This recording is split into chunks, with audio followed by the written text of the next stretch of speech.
that you check with news. But immediately he realized the importance of pharmacy. He said we will make the pharma city into 10 pharma villages, but not closing pharma city. So you have lot of opportunities to start pharma companies. And another important thing, don't think that after 4 years degree we should not start any pharmacy and all. Just now I said service is important for us. As a healthcare professional team member, after doctor and nurse, we have to think about service. Why don't you start pharmacy? I'll give an example. One of my students, he started 3 pharmacies at a time. And he downloaded an app in mobile. He installed all cameras in pharmacies and he was watching what is going on in each 3 pharmacies. Do you know how much he is earning? He is earning more than my salary per month after all expenditures. 65,000 per pharmacy is getting. 3 pharmacies. ఈ మధ్య డబ్బులు ఎక్కువై మళ్ళీ restaurant business లో కూడా దిగాడు అబ్బాయి. Pink restaurant, you Google it. He is one of the partner along with his classmates. Okay, Jyotirmayi and Likita. 3 of them, they started a restaurant also. Now what he was saying is he wants to move to Canada for his higher education. He started everything with B.Pharm qualification only. Can't you do that? And how many of you know the difference between generic medicine and branded medicine? Okay, according to theory, generic medicine is a medicine which medicine's patent is expired, right? But one of my friend, his name is Farouk, he worked with me in Saudi Arabia, but after coming back he started a small pharmacy first, SM Associates. Okay, later he converted into distribution. Okay, so he never stopped till date he never stopped. And later, now he is the C&F agent for Jan Aushadhi of Prime Minister program. He is not a pharmacist, he is an MBA graduate. Okay, what he did is he established generic pharmacies in Mahbub Nagar bus stop. If anybody is there, that pharmacy belongs to Mr. Farooq. Okay, later in Jangam, Nalgonda, so many generic pharmacies. He got so many profits there. Now, recently he got 17 crores from Telangana government. How? He is the one supplier of medicines for VIPs in entire Telangana state. Starting from our IAS, IPS officers and our MLAs, okay, MPs, ministers and till Revanth Reddy garu. He is the one supplying medicines to them. See? Can't you do that? He is not a qualified person, he is doing it. And when I arranged a session with him on entrepreneurship with my students, he asked the difference between generic and branded products. Nobody answered, and as I said, the definition they said, but what he said simply is, how many of you are getting milk packets at your home? With Heritage, Dodla, Vijaya and all. So few people raised hand. And how many of you getting plain milk packets without any name? Few members. So that is the difference, that's it. Branded, generic. Product is same. Why? Because recently I conducted PMKVY program. I asked a registered pharmacist. They said generic pharmacy, the medicines may not undergo this evaluation part or clinical research. That is the knowledge our registered pharmacists are having. Please don't say such type of answers. Okay, so both are same, both should be evaluated perfectly, then only introduced into the market. Okay, so last but not least, Hyderabad is hub of pharma, and it is going to grow tenfold within 8 years according to the people who are working in industry. please be ready with your knowledge and skills to join in the industry or whatever it may be. And my request, don't deviate from core areas. Means like R&D, your clinical research, production, QA, QC and all.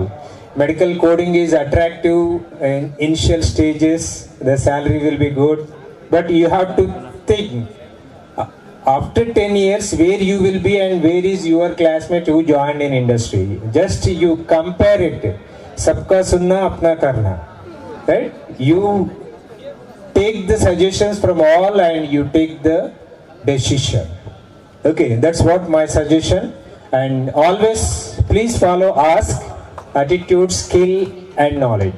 Please remember this. And I thank Venkatramana sir for sponsoring this event. And I thank Kantlam sir for coming forward to organize a big conference here at Brilliant Grammar Schools Societies, Education Societies group of institutions. Of course, ours is also integrated campus and autonomous, both same. Okay, I thank the organizers for giving me this opportunity, and special thanks to you for bearing me for this much time. Thank you.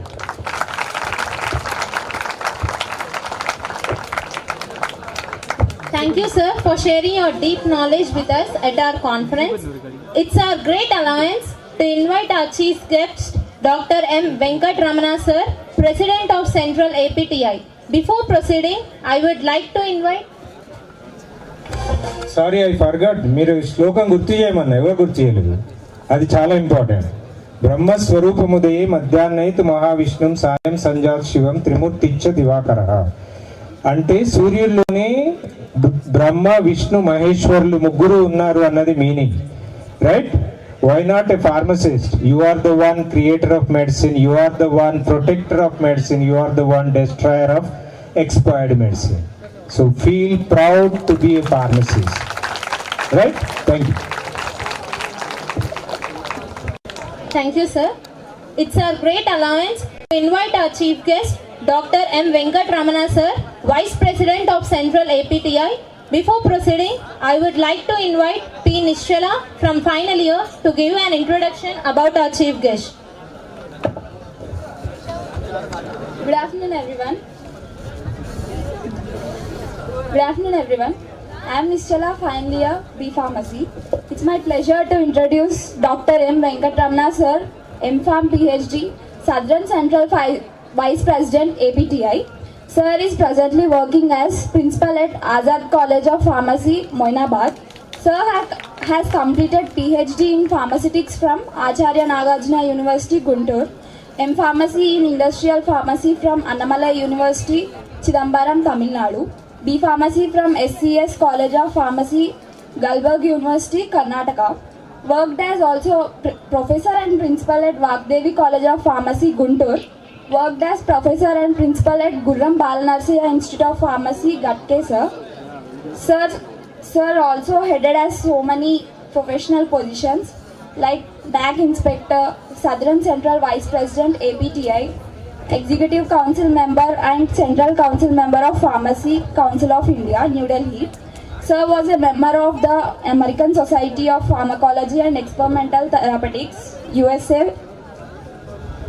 Lifetime membership in the Association of Pharmaceutical Teachers of India, APTI 2010. Lifetime membership in the Association of Biotechnology, Department of Biotechnology in Nagarjuna University, Guntur. Sir has published various articles in national and international journals. Sir contributed as committee member in two-day national conference on reforms and innovations in pharmacy education towards global standards during 17-18 August 2012 at CPS IST JNTUH organized by APTI. Also contributed as committee member in 4th Annual Indo-American Pharmaceutical Regulatory Symposium during August 2012 held at JNTUH, and participated in 63rd Indian Pharmaceutical Congress on 16th and 18th December 2012, Bangalore. Sir had been awarded by Kishore Babu under JNT University Hyderabad, titled as Formulation and In Vitro Evolution Studies of Floating Systems for Oral Control Release Drug Delivery, and Pranabes Sikdar titled Extraction and Isolation of Some Newer Species of Marine Algae. Thank you.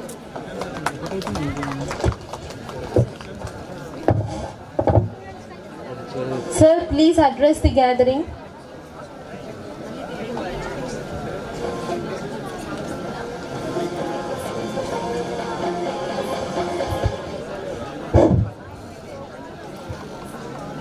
It's a pleasure to me to invite today's our special guest, Dr. Shobha Rani Madam, Joint Secretary, APTI Telangana State Branch, Professor and Head, JNTH. Please come on to the dais, Madam. And I am very happy to invite Emirate Professor Dr. Krishna Mohan Sir, JNTU, Hyderabad. Please come on to the dais, sir. Please.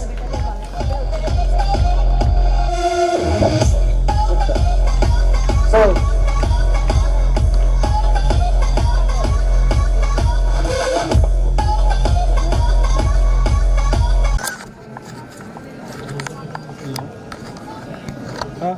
this advertise power sector దీనికి lighting direct ఇయ్యాలి ఇస్తలేదు అదే చెప్పిన సాయికి చెప్పిన అదే తిరుగుతున్నారు అది మన స్ట్రీమింగ్ కూడా support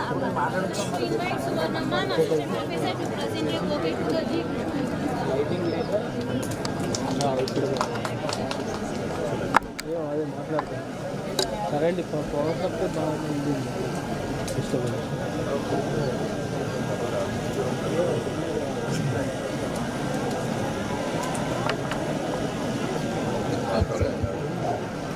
I would like to invite Suvarna Ma'am, Assistant Professor, to present a bouquet to our special guest, G. Krishna Mohan Sir. So, ma'am, please.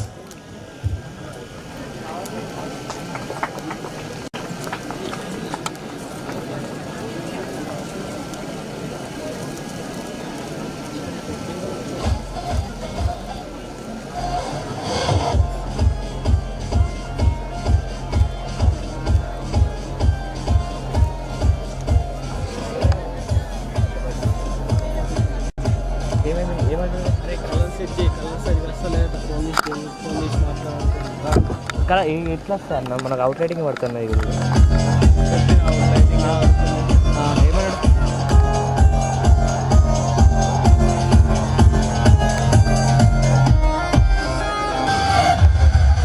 కాదే అన్నకి లైవ్ స్ట్రీమింగ్ పెట్టిందట I request our Chief Guest, Dr. M. Venkatramana Sir, Vice President of Central APTI, to address Executive Member of PCI. Sir, please address the gathering. Good morning to Dr. Krishna Mohan Garu, President, APTI Telangana State Branch, Special Guest, Dr. Y. Narasimha Reddy Garu, Raj Kumar Garu, Dr. Shobha Rani Madam, Head, Dr. Shobha Rani Madam, Head JNTU, Dr. G. Krishna Mohan Garu, Emeritus Professor JNTH, Das Garu, Narendra Garu, అవుట్లైటింగ్ పడుతుంది అన్న అట్లా అందుకని షేట్ to షేట్ Narottama Reddy Garu, Dr. Chamakor Kantlam Garu, Principal of this institution.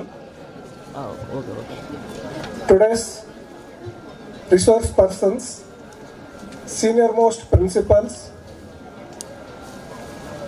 young teachers, print and electronic media, my dear and dear students, once again, good morning to all of you. I can understand the situation of students. 50% of chairs has been dedicated. I don't want to take much of your time. I can understand. The main purpose of this conference is to have an interaction and to understand the resource persons, in spite of their busy schedule, they accepted their invitation from our BRIGCON-2024 conveners and came over here. I don't want to take much of your time. I would like to highlight few of things which are to be noticed by all our upcoming pharmacists as well as our teachers. Government of India has recognized the services of and importance of our pharmacists, and they initiated Jan Aushadhi program, and they motivated our pharmacists to start their own pharmacy with subsidized costs. For male pharmacists, they are providing around 1.5 lakh of subsidy, as well as for female pharmacists, they are providing 3 lakhs as a subsidy to start their pharmacy and who can work as the entrepreneur in the society. Rightly said by our Dr. Krishnamurthy. Very unfortunate to see that our pharmacists are not reaching to up to the mark. This is little bit worried because by Mr. Chinnala, most of our pharmacy businesses are under control of non-pharmacists. If you look into pharma industries, 80 to 90% of pharma industries are ruled by non-pharmacy people. And if you come to C&Fs or pharmacies, most of the business is under the control of non-pharmacy persons. Only the reason is our pharmacists are not dare enough to start their own business. And our pharmacists are not able to see the fruits of entrepreneurship. This is the main problem with our pharmacists. In view of this, Government of India has sanctioned 4 crore rupees as a pilot project to our southern states, the convener for both the Telugu states, to monitor this LSSTC program.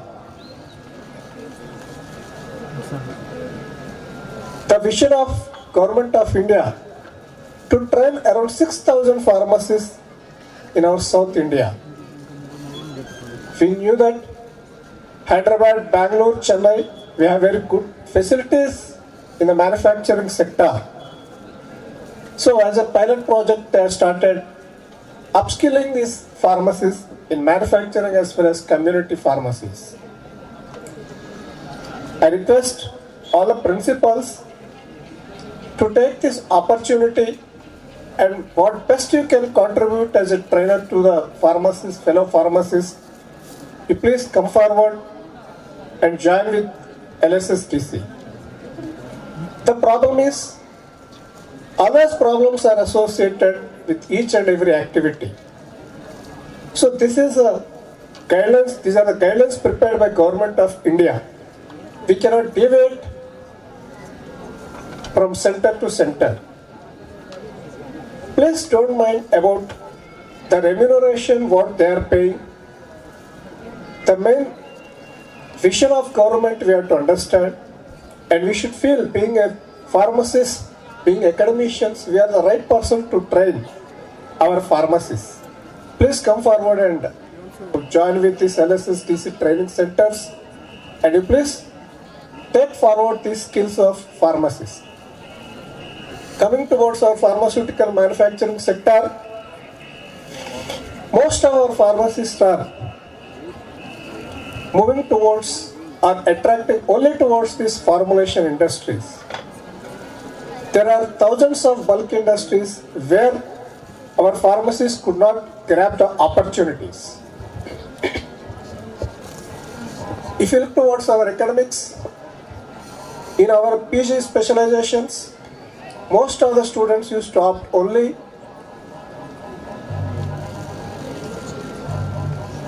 Sir, welcome Sir Agramar Sir. Most of our students are opting only pharmaceutics or pharmaceutical analysis. But there is a huge requirement in API manufacturing. So, my suggestion to all my B.Pharmacy students, why can't you look towards this sector? Because MSc graduates, MSc postgraduates as well as BSc graduates are competing with us in bulk industries as well as in formulations. Why can't we grab our opportunities in APIs? The change has to start right from the apex body, and the institutions also should come forward and they should be little bit open to encourage this entrepreneurship program and research activities in institutions. In view of this, Honorable President Dr. Montu Kumar of India trying hard to encourage, uplift the respect of our pharmacy profession. We have submitted our proposal to Government of India to provide prescription rights to our PharmD graduates. So it is under process. Hope for the best. Once if we get the prescription rights, definitely the respect of our PharmD graduate in society, definitely it will move to the next heights. And coming towards our Pharmacy Teachers Association, under the leadership of Dr. Milind Umekar, we are putting forward the best to our teachers, and we are motivating our teachers in various activities, and we all are working under his direction, and we are supporting our teachers in various issues. Yesterday, we have felicitated our JNTU Vice Chancellor as well as Registrar Sir. Today, the Vice Chancellor was supposed to be as a chief guest. He accepted, but due to his busy schedule, later on his program has been cancelled. Tomorrow, JNTU Registrar is going to attend as a guest of honor. We are also trying hard to elevate our Pharmacy Teachers Association to all eminent professors as well as various bodies where we can get advantage, where we can elevate, where we can put forward our requests. In view of this, I suggested Kantlam sir, please invite senior most professor because it is associated with our teachers activity. So I requested Kantlam, please why can't invite the eminent our professors as a teacher to teach our young teachers. So I am very happy to see that Raghuramara sir has accepted this and coming all the way to train our teachers. And once again, I congratulate all the participants and hope that this 2 days conference is going to be a grand success. And all students are going to have good interaction sessions with our speakers, and you will plan your vision according to this. And please look towards as an entrepreneurship because a lot of opportunities are waiting for all our young pharmacists. Our Honorable Chief Minister is encouraging our pharmacists towards this pharma industries. Please look into all these directions and you plan well. And as our Dr. Chinala has narrated, we are the persons who can create and destroy. So you have to think either you want to be a creator or you want to be a destroyer. Destroyer in the sense not only killing. If you are not contributing anything towards our profession, automatically our profession cannot elevate in the society. So always we should be like a creator and we should encourage and we should respect our profession. Once again, thanks for this organizing team and Dr. Kantlam and the management for giving us this opportunity to host this APTI conference at this bright School of Pharmacy. And once again, I congratulate all the organizers. I knew that how hard they are working from past several days for making this event as a grand success. And once again, thanks to all teachers who encouraged their students to participate in this program. Thank you so much for giving me this opportunity. Thank you very much, sir, for your valuable inputs. So definitely, our pharmacy will be in good position with your able leadership. Thank you very much, sir. So now I request our faculty members, felicitate just 5 minutes. Within 5 minutes, we will complete the felicitations to dignitaries, and as well as guests. Please, sir. So then we'll go for the lunch 1:30. Just only 10 minutes. No speeches. Kindly accept my request. Thank you. So now it's my pleasure to invite eminent professor. Just how our chief guests are told, why can't invite the eminent professors from pharmacy field? Because we are conducting the BRIGCON based on this research. So that's why from his words and in support, I invited Dr. Raghuramana sir. So kindly come on to the dais. So today's resource person and eminent professor, ex-director of the NIPER, ex-principal of the KU and all. Sir, please come on to the dais, sir. Thank you very much.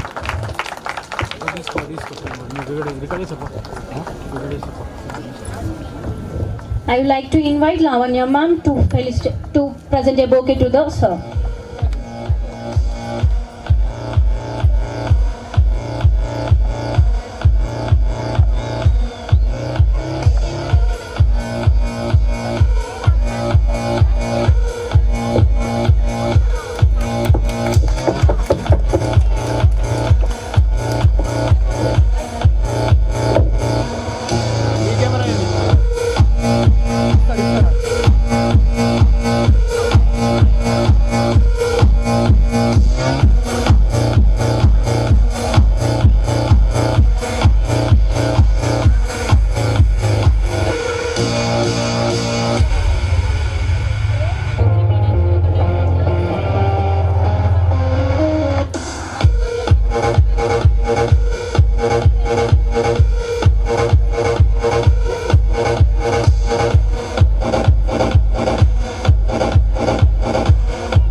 Now I would like to invite our special guest Shobha Rani ma'am onto the dais for the felicitation behalf of Telangana State Best Teacher Award and APTI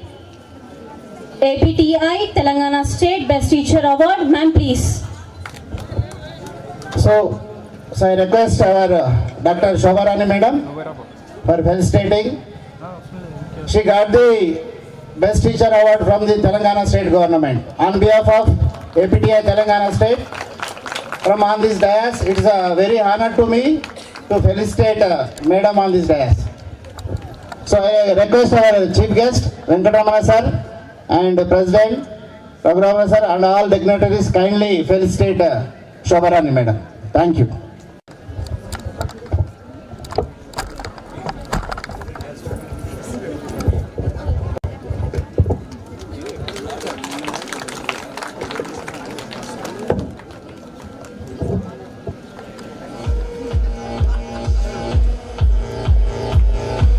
Please put your hands together together.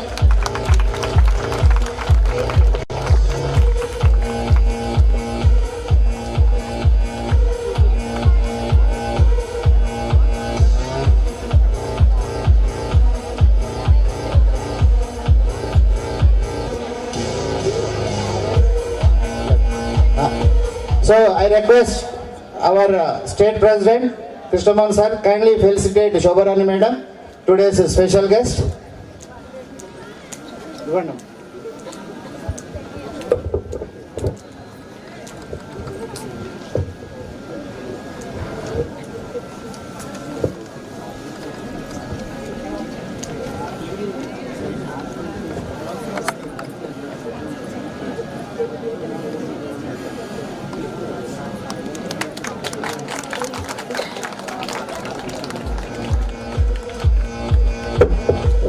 So kindly, Madam, be seated, madam.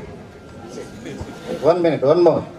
So kindly I request our chief guest, Dr. Venkatramana sir, kindly felicitate Shobharani Madam on behalf of our APTI as a secretary to the joint secretary.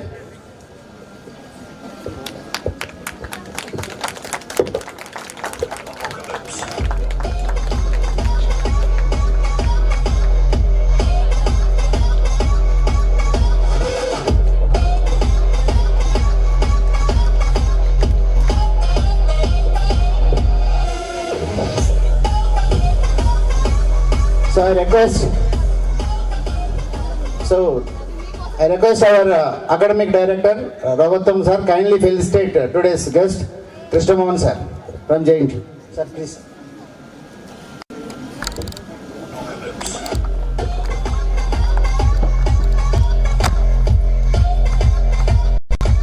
Fast.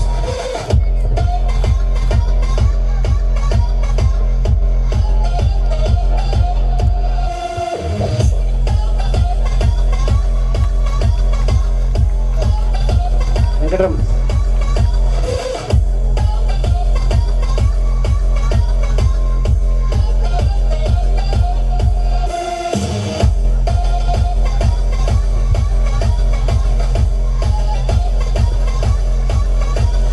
I request Narasimha Reddy sir, kindly felicitate our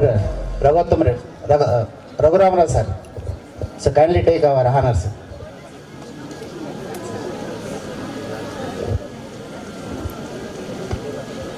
Appreciation.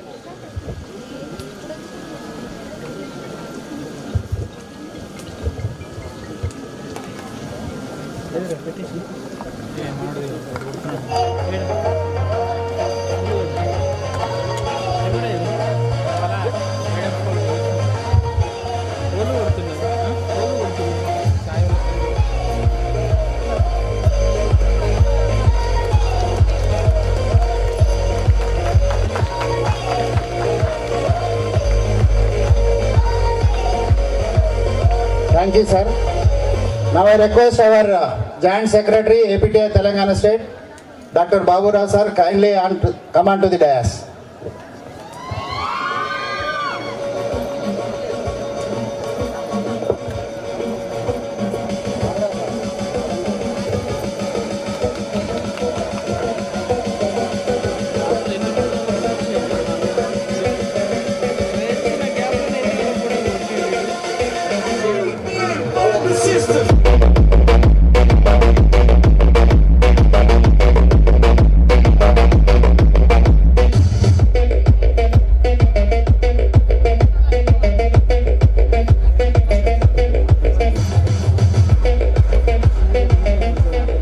Kindly, I request our National Vice President sir, kindly felicitate our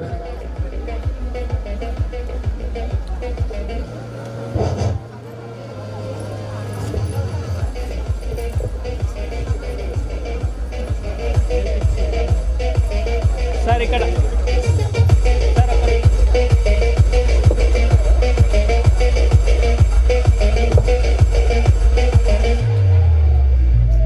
sir sir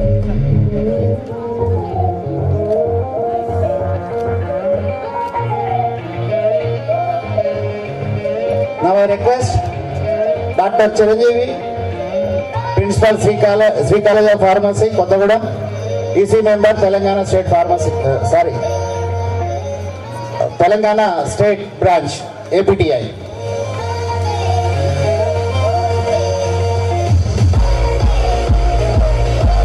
So I request our National Vice President sir kindly felicitate our EC member.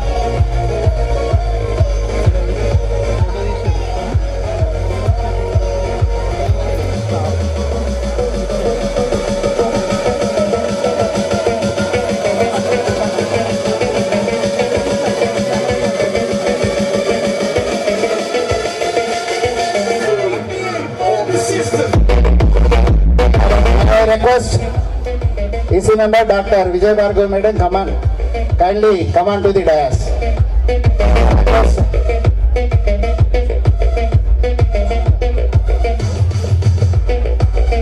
Please put your hands together and give a big round of applause.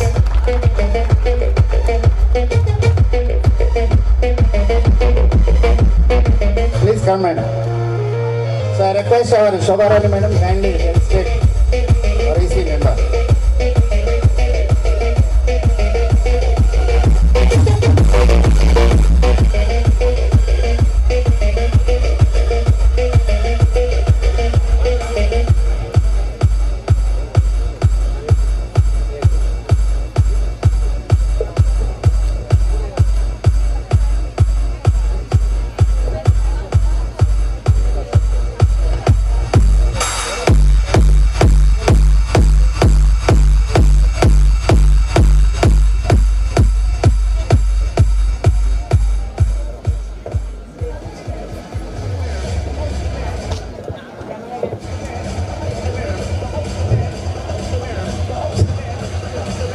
So, I request our National Vice President, Dr. Venkatramana sir, kindly accept my felicitation on behalf of Telangana State APTI Branch.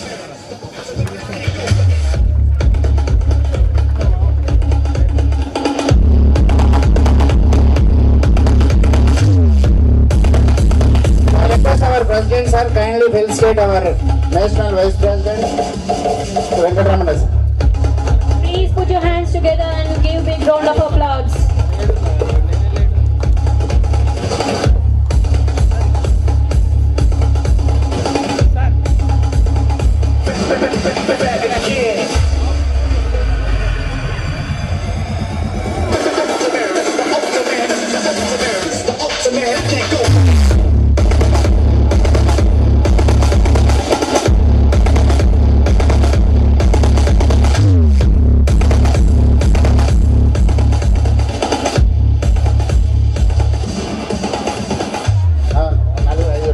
So I request all the principals who attended this conference. So a small appreciation from our BRIGCON and APTI Telangana State. So now I request Dr. Kamal sir come on to the dais, and Dr. Anil sir come on to the dais, Dr. Ramesh sir and Salman sir. So please come on to the dais sir. Please put your hands together Madam, and give a big Hema round of Malini, madam. applause.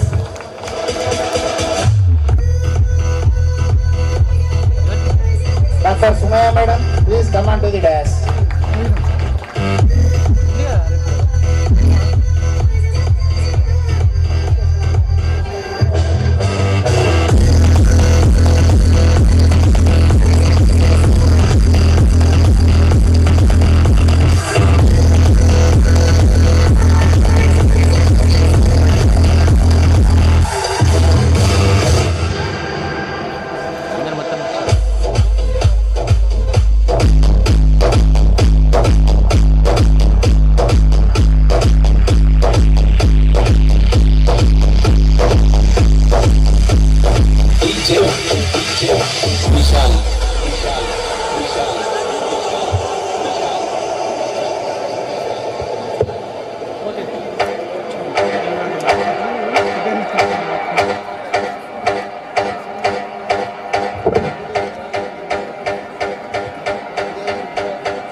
I request our Vayanar sir kindly felicitate Dr. Anil sir.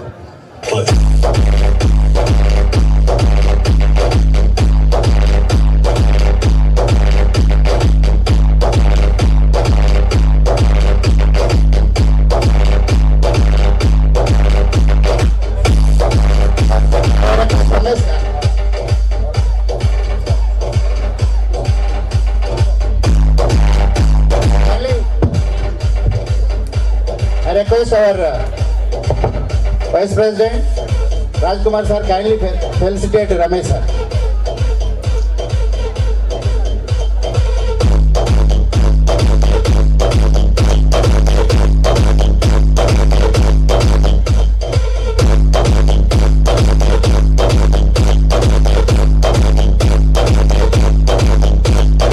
Salman sir,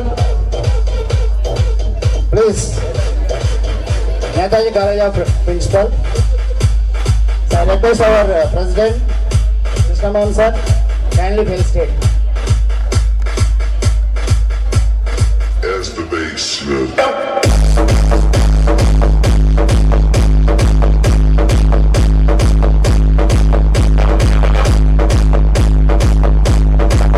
Sir, kindly come on to the dais.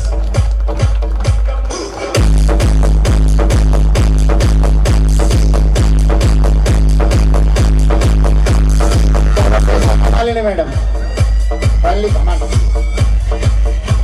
And I request our Sovereign Madam, kindly felicitate Dr. Hema Malini Madam. As the bass.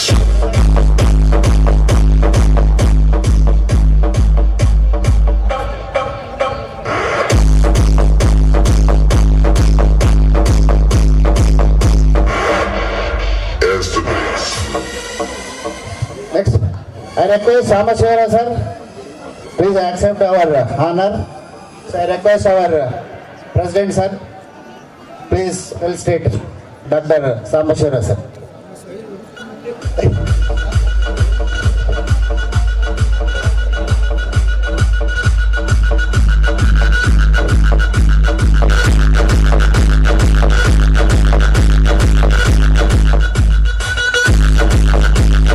Request our Sumaya Madam.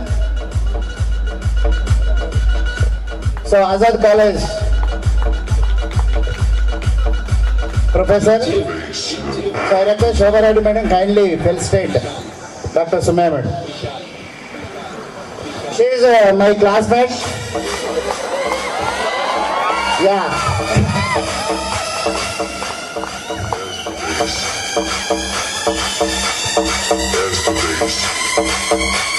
So I request Prabhakar Reddy sir, kindly accept our small felicitation. I request our sir.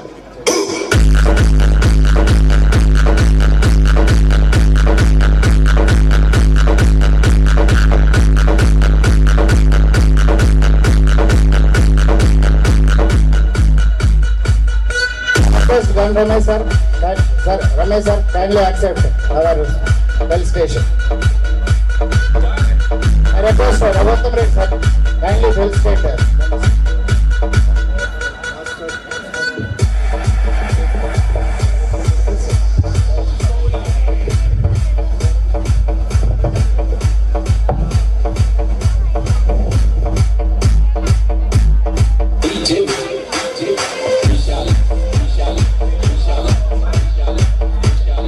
So it is time to felicitate our beloved director sir.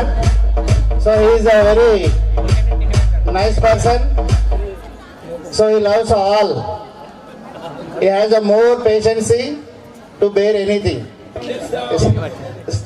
So I invite our beloved director sir, kindly accept our felicitation on behalf of Pharmacy Department, BRIC.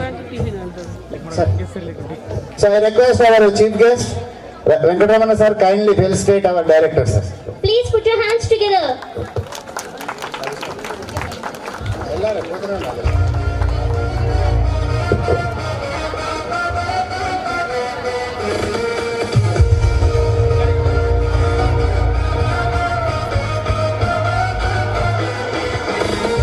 So I request our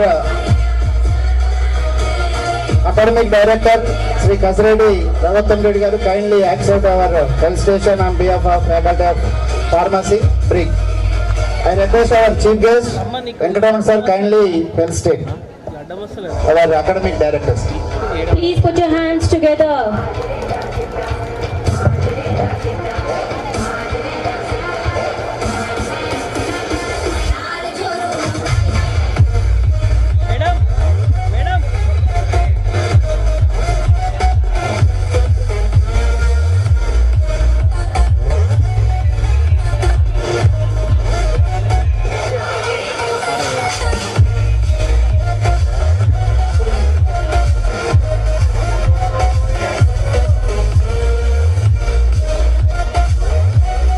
I request the convener BRIC-24 to accept our felicitation on behalf of APTI Telangana State Chapter. Please put your hands together.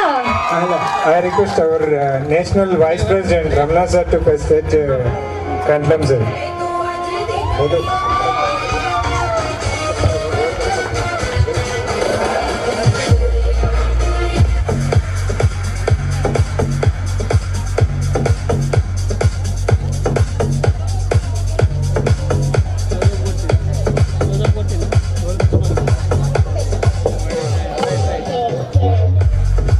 I request our Vice President Rajkumar sir, please, our honor. I request our National Vice President sir, kindly felicitate our Vice President sir.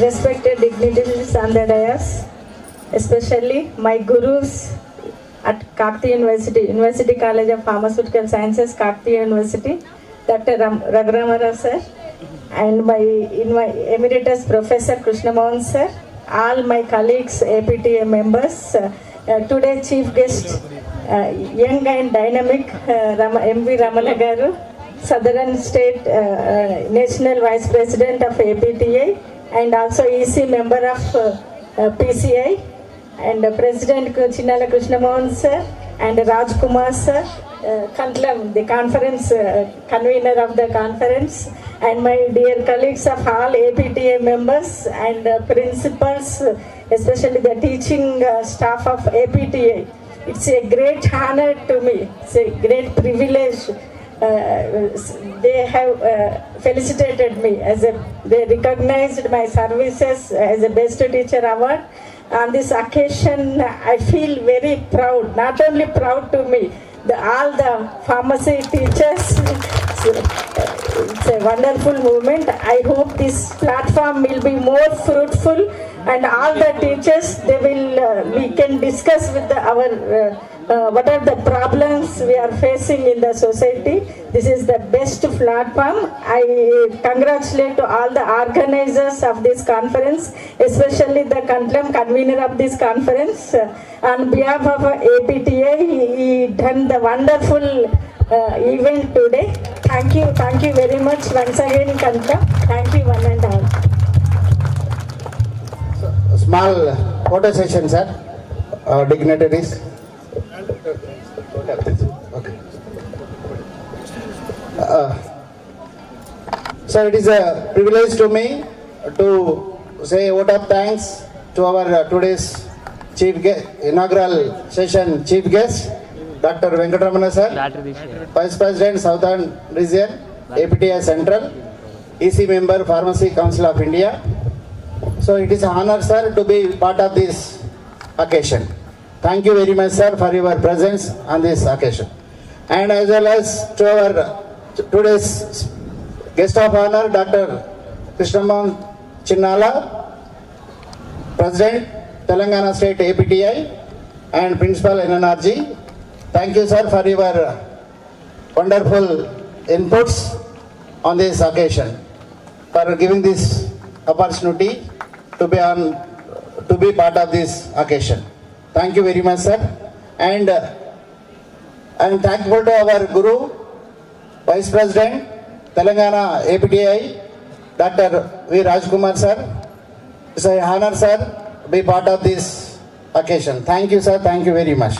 And today's special guest, Dr. Y.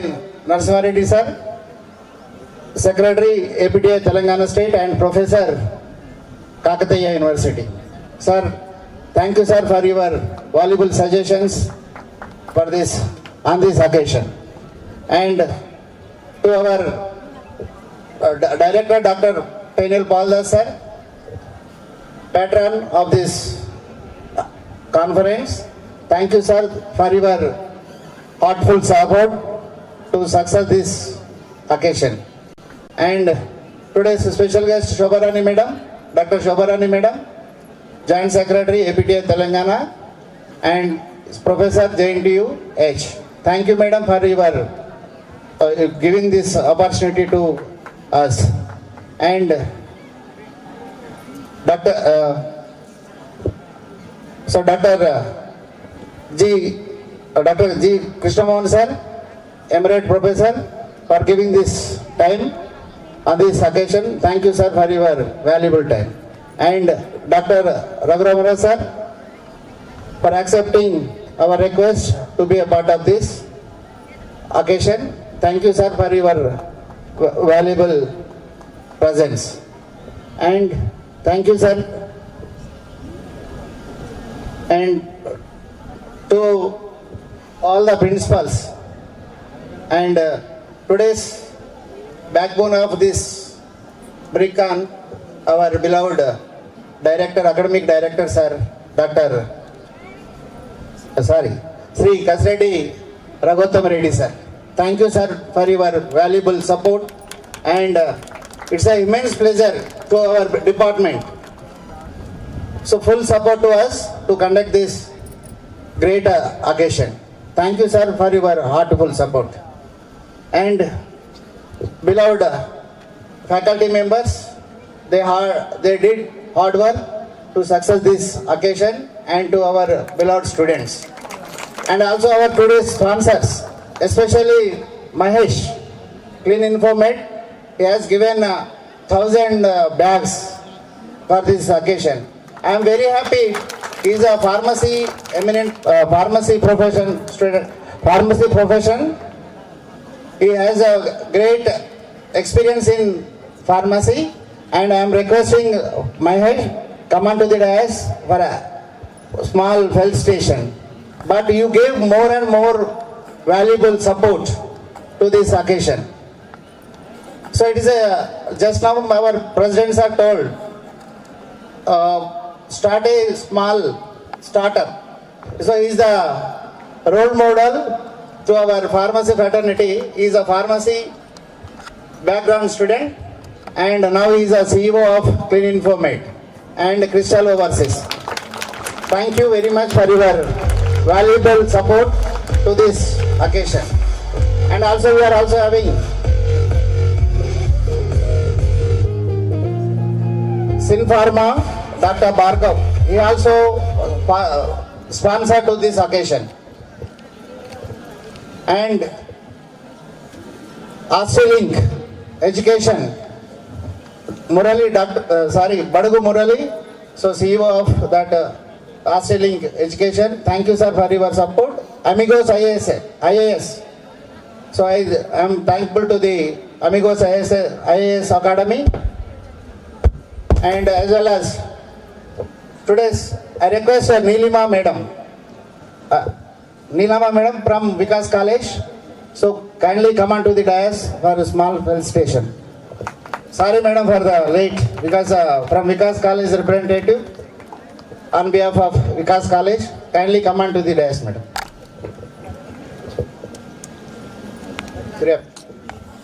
Suryapeta Vikas College. So I request Sobaran Madam, kindly felicitate Niramba Madam.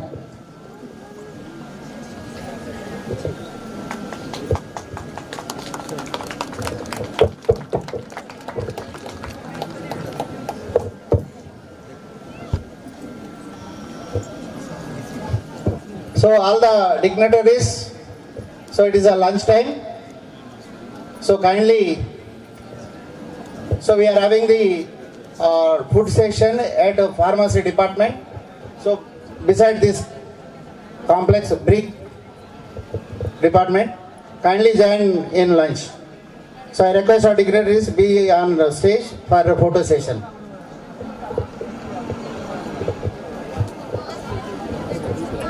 Thank you all the dignitaries for being here to celebrate these remarkable achievements and contributions.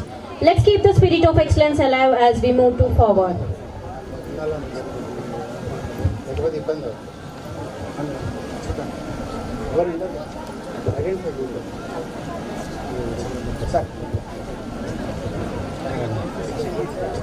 I request all the participants please take the lunch coupons from registration counter before going to be lunch. The next session will be continued by oral and e-poster presentations in the given respected classrooms.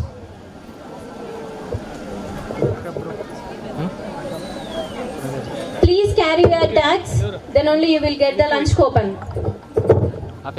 They are not.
As we move forward, I would like to take a moment to acknowledge the incredible work being done by our speakers and respected dignitaries. They are here to share their insights and expertise, which are valuable to our growth and understanding of the industry.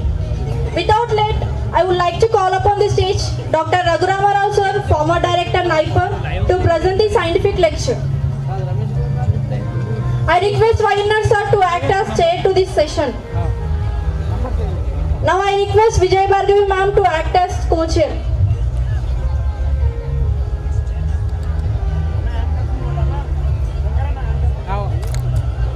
Ma'am, please welcome to the dais.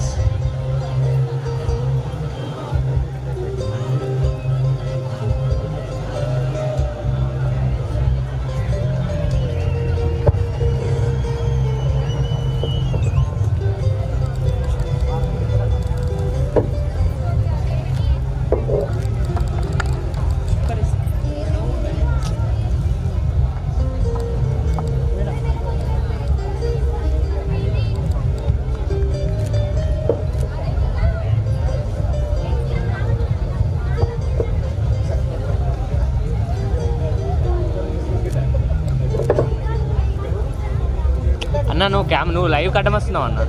నేను వచ్చిందా link వేసుకుంటా save వేసుకుంటా.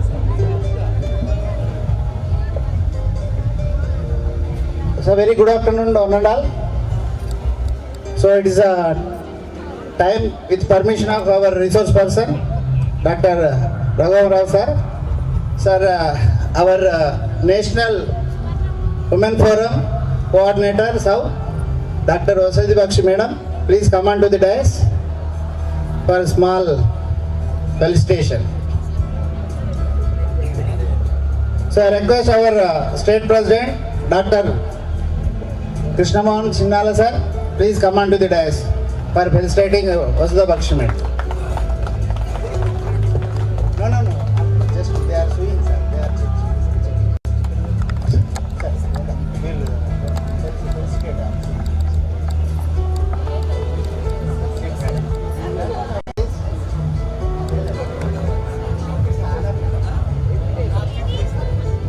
So I request Rajkumar sir, please come on to the dais. All APTI bearers, please come on to the dais.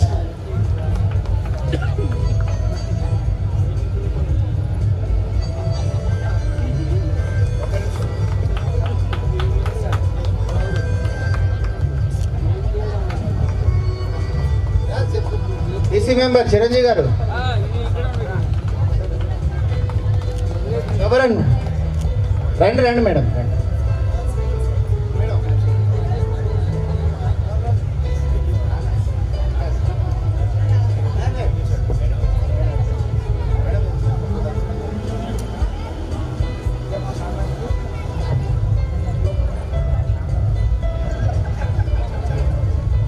Outlet వస్తున్నా outlets చూసేట్రా ఇతను పెట్టు. Ready sir ఇక్కడ చూడండి.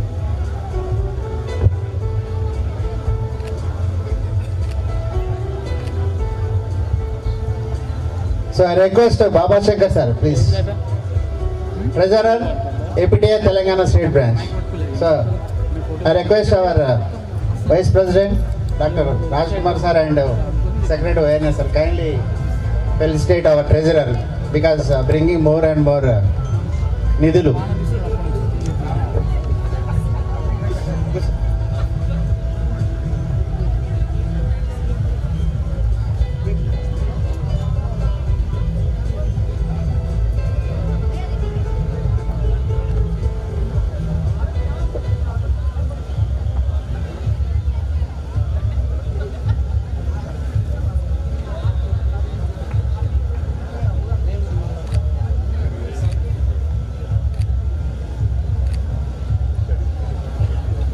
Thank you, sir.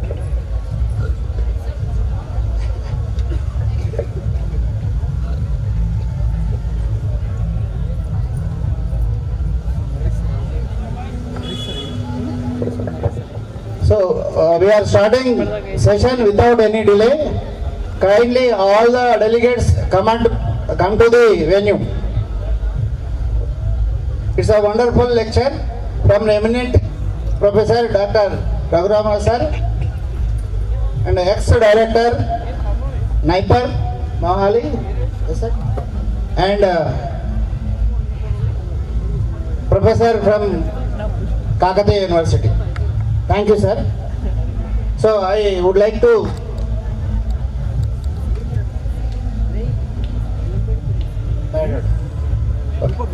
start. I would like to call Divya from B Pharmacy 3rd year to give an introduction about Raghuramana also. A very good afternoon one and all. I am Divya from B Pharmacy 3rd year. It's a great honor for me to present the biodata of esteemed guest Professor Raghuramana and K. Balli. Sir, educational qualifications. Sir completed B Pharmacy in Kakatiya University, Warangal in the year 1981. Sir completed M Pharmacy in Andhra University, Visakhapatnam, holding a gold medal in the year 1984. Sir completed PhD in Kakatiya University, Warangal in the year 1991. Sir completed a post-doctorate in Wesley Wenham's University, Maastricht, Germany from 1991 to 1993. Sir experience. Sir worked in Kakatiya University, Warangal as a lecturer from 1987 to 2016. Sir worked in Germany University of the Maastricht as a post-doctorate from 1991 to 1993. Thank you. Thank you, Divya. Without further ado, now I would like to invite Dr. Raghuramana sir to grace the dais with scientific lecture.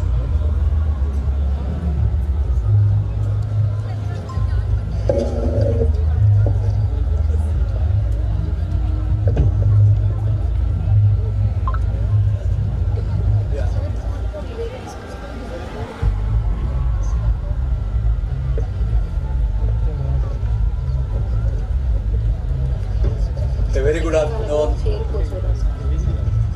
ladies and gentlemen. Thank you, Pavani and Divya, for your wonderful coordination. It's a post-lunch session. Definitely a very difficult job for any speaker to keep you active, if not to wake you up. Well, let me first thank the organizers, especially Dr. Kantlam, for inviting me to this particular institution. It is for the first time that I am coming to this institution. I am really impressed with the faculty and the coordinated efforts. Well, I would like to present on pharmaceutical education, where it is finding its own challenges today.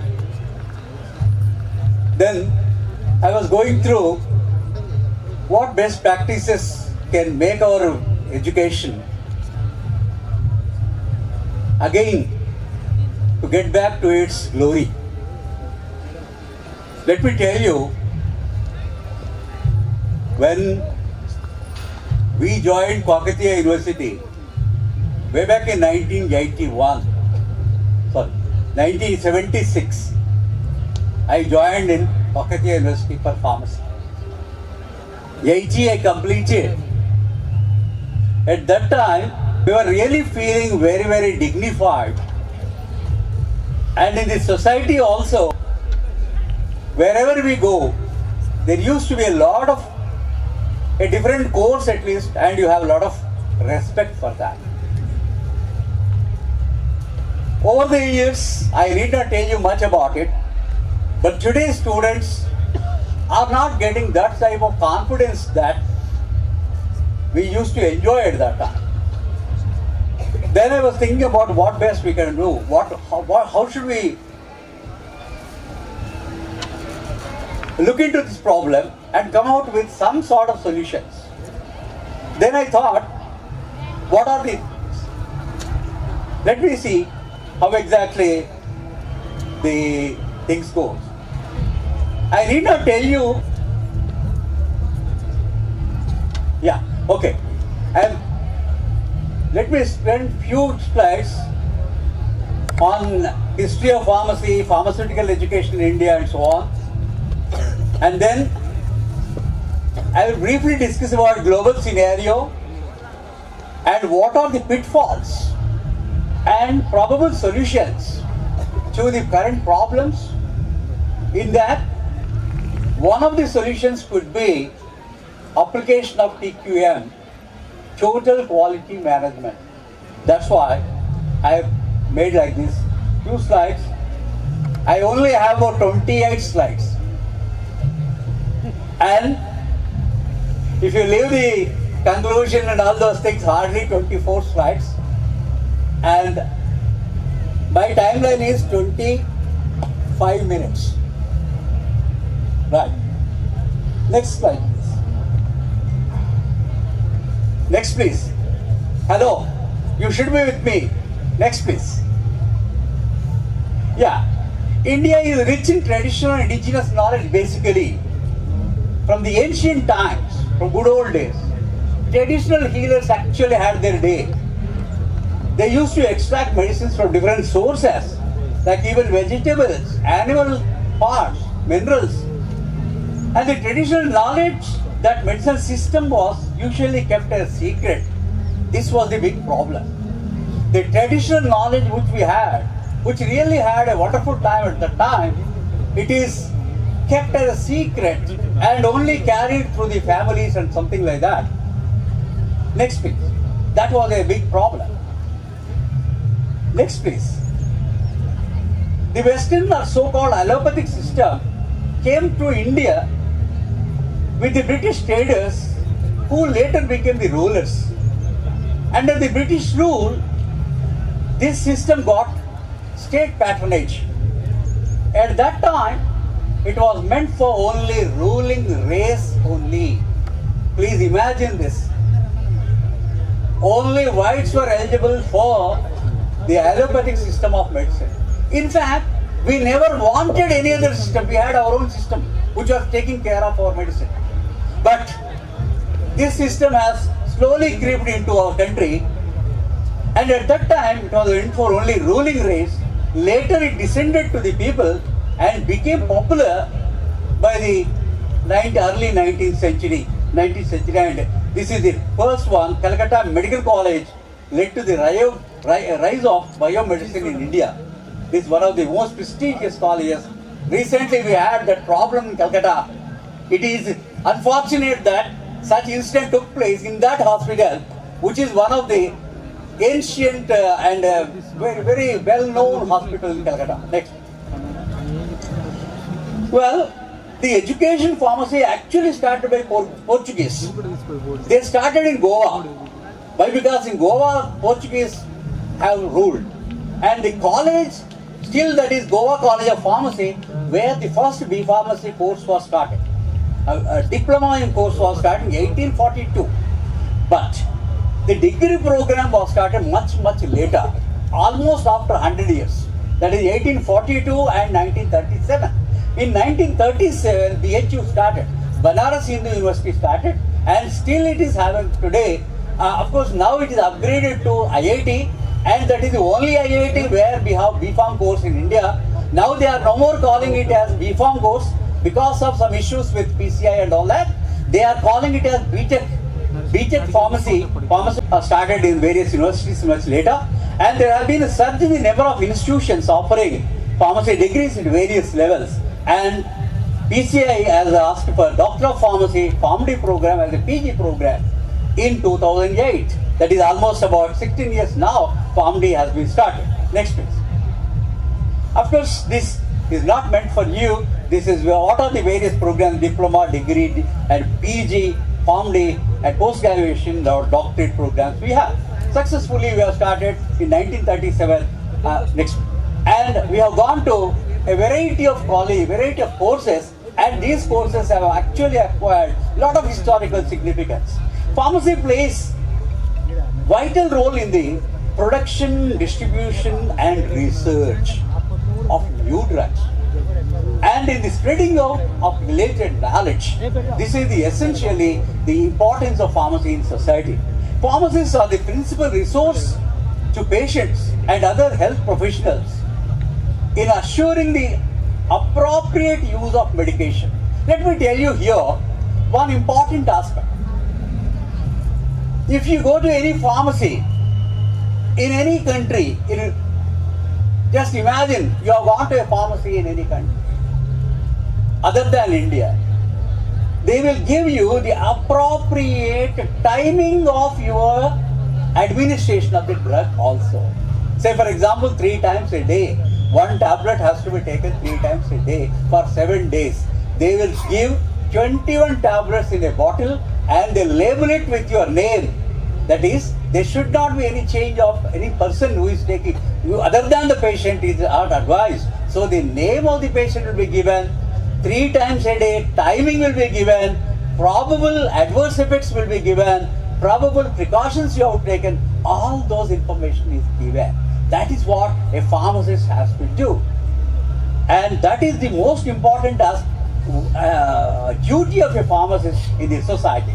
And for what? For achieving optimal therapeutic outcomes.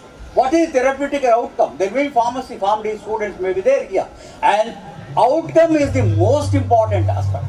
Outcome-based medicine is the order of the day today. So, for the best possible outcome, pharmaceutical therapeutic outcome, a pharmacist's services are essential. Next please. Yeah. Today, the modern pharmaceutical education, I should say that modern because all APTI, PCI people are sitting here. PCI, of course, Mr. Ramana was there in the morning. In 2016, we started a new B.Pharmacy course from PCI. Entire India has applied or implemented pharmacy course curriculum in 2016. This is today 2024. 8 years, the same program is going on. It's unfortunate rather, because every 3 years, every 2 years, we will certainly have a change in the curriculum because of the growing needs and changing pace of the things going in the society. We will change. But so far, just today, as Mr. Ramana was telling that PCI is upgrading the syllabus and so on. Because the modern syllabus should contain physical, chemical, biological, and biomedical sciences, clinical and pharmaceutical practice, with special aspects related to ethics, healthcare, organizations, professional, so many things are added to syllabus. Next, and some more, including communications. That's one of the most important thing is communication skills. Right. Next page. Global scenario. Global scenario. What's the global scene today for pharmaceutical education? Today, the global institutes, globally renowned institutions, globally renowned institutions, they are moving towards excellence in research and capability building in order to better meet the requirements of 21st century. This is the objective of today's, internationally all pharmacy institutions are doing for that. There is a rapid transition in pharmacy profession worldwide, and in the era of globalization, we have to define the goals of pharmacy education for present, future, and reframe our curriculum. That's what I was telling you. The curriculum has to be reframed to suit today's requirement. What is today's requirement? Just now we met in the morning we have seen one entrepreneur, I think they are standing there. These are entrepreneurs, they are working, they are the startups they have started in pharmacovigilance. Unfortunately, B.Pharm syllabus, we don't have pharmacovigilance so far. But today, that is the requirement. They need B.Pharm students as employees to pharmacovigilance. And those things have to be introduced into our syllabus and reframe our curriculum according to the defined goals to meet the global challenges. Next page. Nationally, to change and reframe and all that, we have one opportunity today. I don't know how many of you heard of National Education Policy 2020.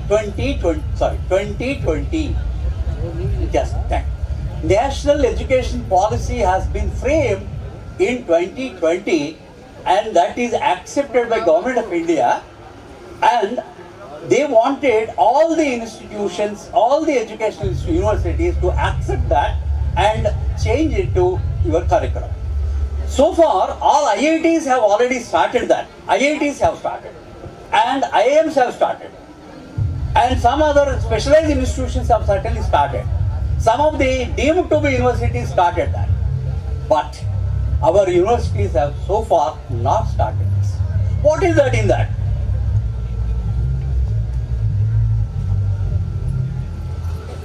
What is the national education policy? What is special about it? Let me tell you. I worked in Kakatiya University for 40 years, 30 years plus. I was in Kakatiya University more than 40 years, okay, as a student, researcher, and so on and so on. Well, so there are so many students. Let me tell you, one subject was very tough. I think Narasimha Reddy will remember. Mathematics for biology students. It was so tough. So many students used to get failed. In their batch, I think I have so many. I remember so many students. Because BPC students failing in mathematics. One girl was there, she passed all BCom courses except mathematics. And we had to conduct special exams every time government, because you have to come, say for example, your course is 4 years course. So you have to complete double the span of the year. That is, in 8 years you have to complete your B Pharmacy course, any student. But that girl took more than 12 years. So every time we used to go to VC and say, sir, one girl is here, you have to give, otherwise this is the problem. Not only one, so many people. Some people left course also. That means they failed in some subject, they could not. Some English was also there. English was also tough. So many students used to fail. So like that, there was certain amount of, about some percentage of students used to discontinue. And another reason is discontinuance because of some family reasons. At that time, of course, marriages are not early, but I am telling 40 years ago when we started our education, my classmates discontinued after marriage. Because of whatever, I need not tell you more. Right? Like that, there is some discontinuance in the, some people could not afford also. At that time, this fees reimbursement systems and all that was not there. So there some people could not even afford that. They used to discontinue. National education policy says that free open entry, open exit policy is there. That means in first year you can discontinue, you have some family problems, personal problems, you spend your time, you complete your you attend to those things and come back after 2 years and join in second year. That is open entry. At any point you can entry. Exit also. After 3 years or 2 years, you don't want to do this. Okay, somehow you are not interested, and you have some other interest. You can start. You can take exit also. This policy is introduced in National Education Policy. That is, NEP 2020 offers that sort of privileges to students, and we are going to. In fact, 2 years back in Nagpur IPC, our PCA president was telling. Vice President Dr. Yole was telling that they are introducing this system in our pharmacy education. How is that? First year you complete, a certificate course will be offered, you can go and work somewhere. Second year you complete, you get a diploma. Third year you complete, you get an advanced diploma. Fourth year you complete, you get a degree. So at any point you have a chance to exit the course and go ahead with your whatever your requirements are there. That sort of problem, that sort of issue is there. So NEP 2020 has given us some sort of leverage where we can have many options, and that is one issue which I think in the course of time, maybe by next year, as the PCI people are saying today, maybe we may introduce NEP guidelines in pharmacy education also. So the policy places significant emphasis on nurturing the creative potential. What is creative potential of the students? That there is a chance in NEP. Next please. Next please. Hello. Don't waste my time, their time first, right? Okay. Your mobiles are always available, right? Okay. In the past decade, the technical education in India has spread its roots at an amazing rate. I don't know how. Amazing meant amazing. technical education is that growth is amazing in India. On the other hand, there is a decrease in the interest and overall admission into undergraduate program BPharm course. As it was there earlier, that much of enthusiasm today is not there. I don't know why. There are reasons. This decline may be attributed to the changing trends in pharmaceutical industry, which has become primarily research and marketing oriented rather than production oriented approach. This is one very, very important, because today's pharmaceutical industry is not much worried about production, because even I can tell you one example. One of the very big companies today, they never had production facility. I think Mankind Pharma, it is today in the ranks of 10th, below 10 in the ranks of pharmaceutical industry. But they started as a company without any production facility. They were entirely based on marketing. And third party manufacturing position. And after getting a very good market, they started production now and R&D now. So the BPharm for production oriented system, we are trained for production oriented industry. Compare with other courses. Increasing employability of students has become the need of the hour. Today, people look into that. Why IITs are preferred? Why IIMs are sought after? Because employability. They get very good placement, very good package and all that. Simultaneously, other facets of pharmacy profession should also be given adequate attention in curriculum development and creation of knowledge-based manpower for service of the society. Next. Thank you. Then let's see what are the pitfalls in our system. That is, what are the problems? Indistinct and unspecialized coursework. Some of the courseworks are unspecialized. This is one problem. I am not going to elaborate much. Please, you see and you can understand that. I don't want to much elaborate on each point. Inability to attract meritorious students in the course. Yes, this is the current problem. We are unable to attract so-called meritorious batch of that generation. It's a fact. There our decline has started. Tight boundaries and less integration with other sciences. We are part of healthcare. How much we are collaborating with medical people? How much we are collaborating with nursing? How much we are collaborating with other parts of our medicine? That is even these our laboratory technicians. How much we are collaborating? Not much. Pathologists, not much. Microbiologists, not much. There is not much of very next. No, not next. No, not next. Go back, please. Please go back. One. Inability to inculcate problem-solving attitude. Problem-solving attitudes are not developed in our course. Research output is rarely commercialized. How many colleges are applying for patents? How many colleges are transferring technology to industry? No. Our university system, our college system is not up to that mark. Their products or their research work is hardly commercialized, hardly transferred to industry. This is another problem. Whereas in the West, in America, you see, today, what happened? That COVID vaccine, who gave COVID vaccine? Oxford University first. University product has come first, earlier to the industry. Why? Because they were already working over there. They were already working on that. How many of our university faculty are working, our college faculty are working on the problems which are current, which are problems of the industry today? No. That's why there is no commercialization. Change in the mindset. That is the most important. Change in the mindset for problem-based approach. In the information impartation to knowledge-based approach. Knowledge-based approach. That is important. Given the market needs of trained manpower, teaching takes a total priority over research in our colleges. Teaching first, teaching. We are making every day teaching only, no research work.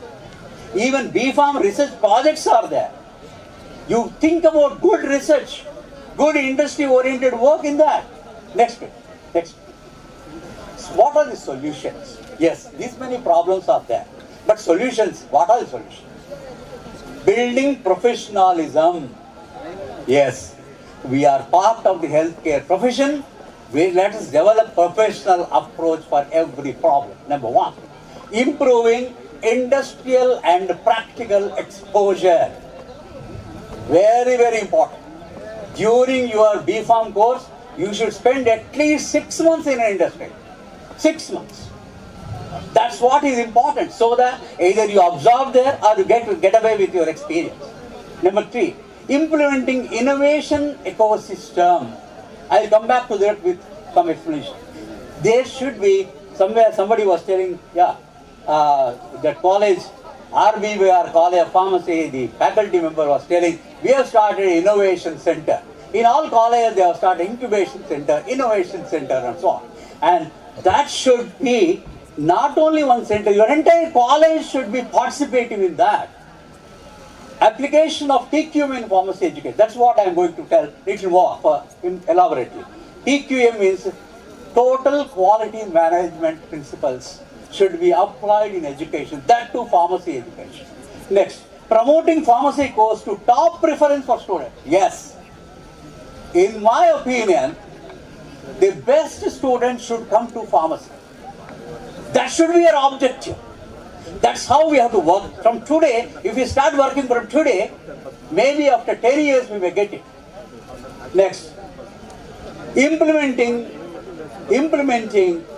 NEP 2020, that is open learning system. Open learning system. What is innovation ecosystem? The concept of innovation ecosystem is meant for creating economic value for scientific innovation. Please remember only one thing. That is, money makes many things. Whether we like it or not, whether we accept it or not, money is important. Do you agree? Everybody has to agree. Right? So, your research work, whatever you are doing in your college, whatever research work you do, it should be of commercial value. Otherwise, your research work has no place in science and technology. That's what the innovation ecosystem, creating value from scientific research, creating value. That's important. Number 2, it involves the interaction between all composite elements. Who are the elements in the college?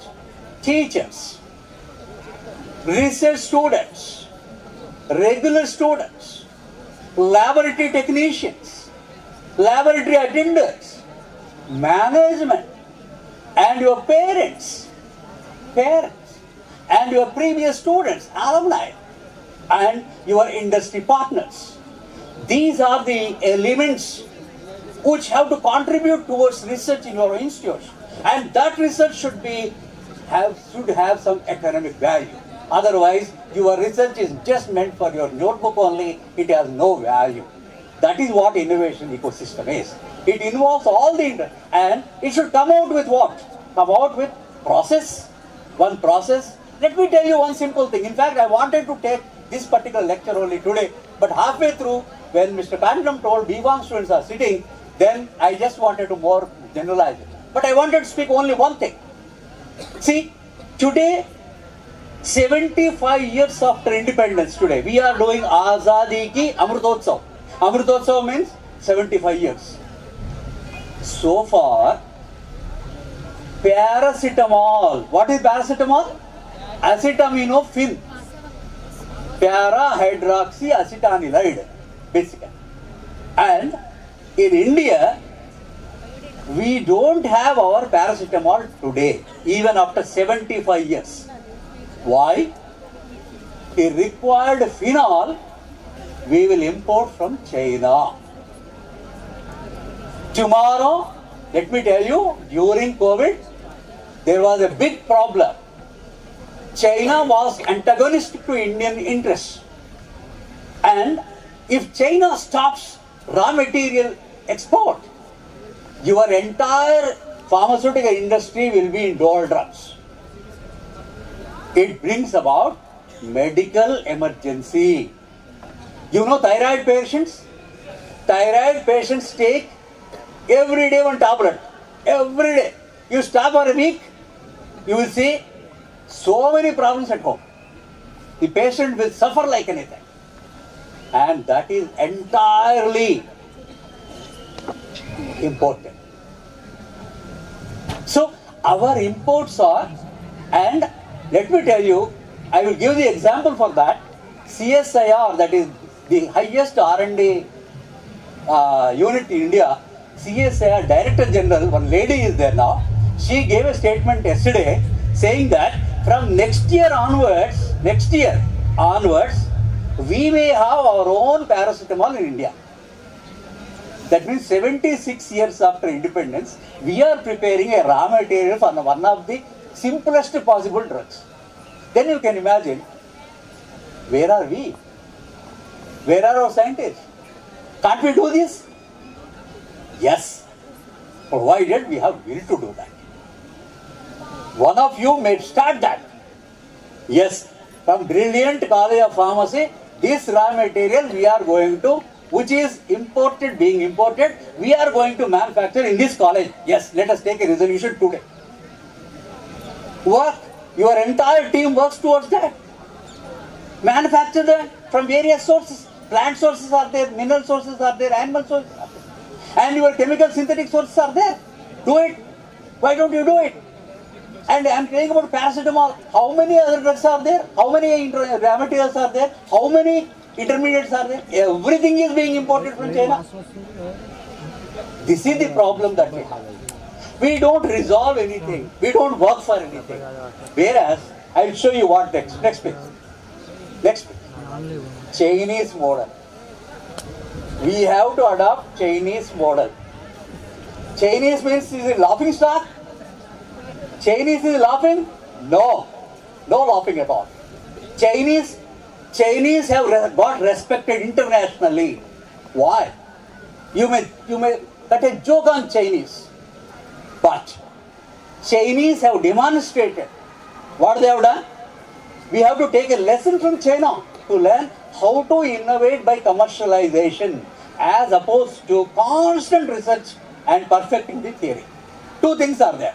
One is Chinese want commercialization immediately.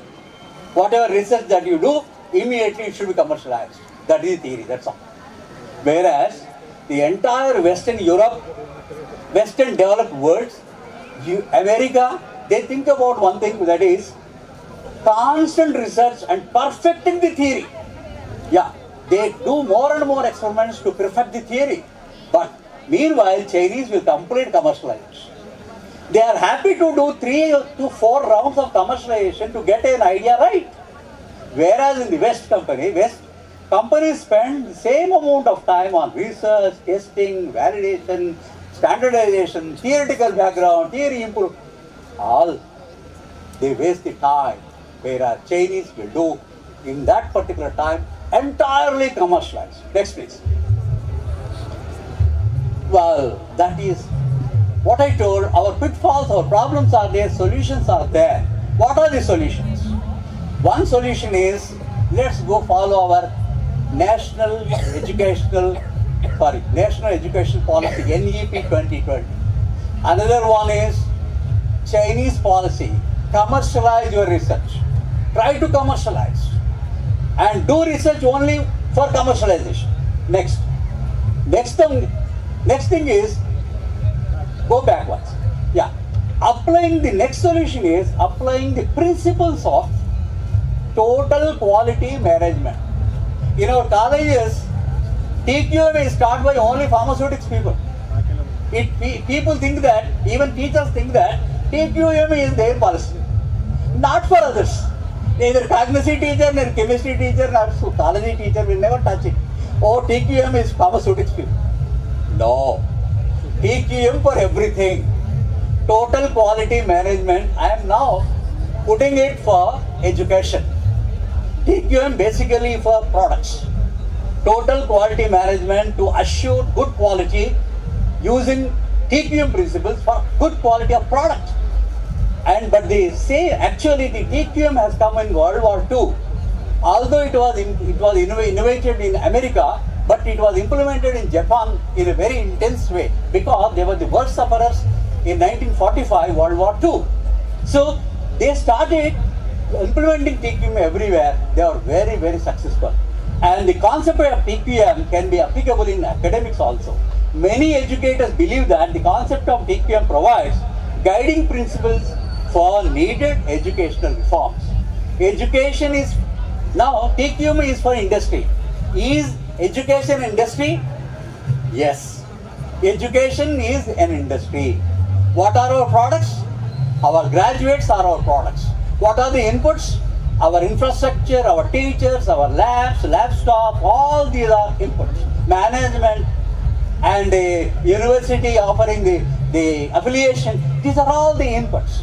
And the product is your student. And to see the quality product of that, in 5 years. You want that? Education is fast-moving commodity in the market, and it's mainly business-oriented, which means it should give some profit to the undertaker. Yes, your parent is sending you to college. After 4 years, he or she your parents will expect that, yes, my daughter, my son is going to get a job. Yes, that is their expectation. Well, our products should stay, you should be of that standard to get a good job. TQM is a philosophy for perfection and continuous improvement in services offered to someone or one's own performance. Next. Elements of TQM. What are the elements? First and foremost, ethics. Ethics, professional ethics is first. I don't know how many will read or reading the pharmacist oath kept in the entrance of the college. Please read. Those are our professional ethics. So ethics first, and integrity and trust, these are first component. Training is next, teamwork is next, leadership quality is next, communication and getting recognition. These are the 7 elements of TQM. Next. Principles of TQM. What are the principles? It's properly called as PDCA principle. What is PDCA? There are 4 words. Plan. What's the plan? You have to drive towards plan and direct it properly. Do it. As I told you, do your work. Deploy that principle in your lab. Support it and participate. Everyone should participate in that properly with trust. Then check, that is verify whether you are going in the right path or not. That is review.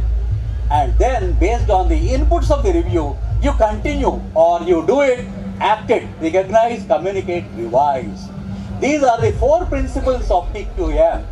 Apply to anything. Apply to your kitchen. Same principle. Apply to your shop. Same principle. Apply to a product. Of course, it is very important. Apply to education. It is also very important.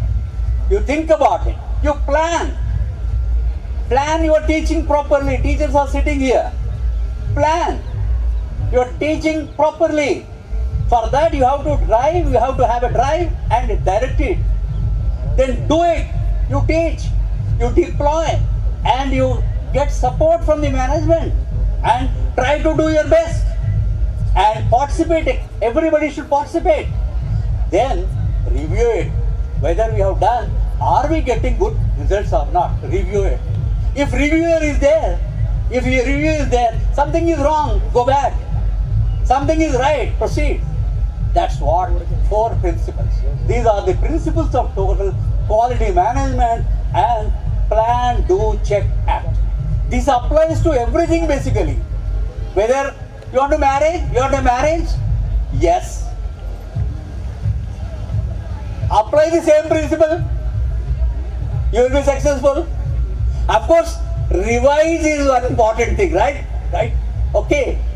Don't give a chance to revise. There is a problem. Before revision only you go back and choose your partner right way. Many youngsters are sitting. Apply the TQM principle everywhere and you will be successful. Next page.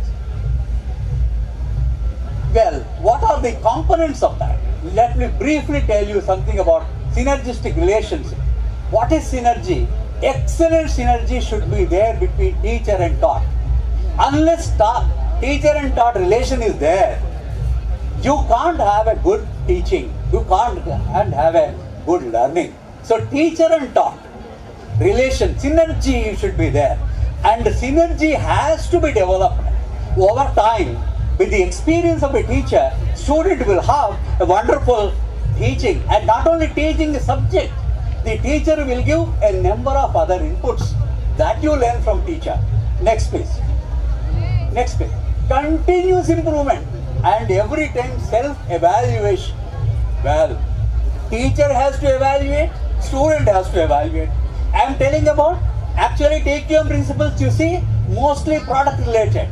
But I am taking about teaching and classroom, teachers, students.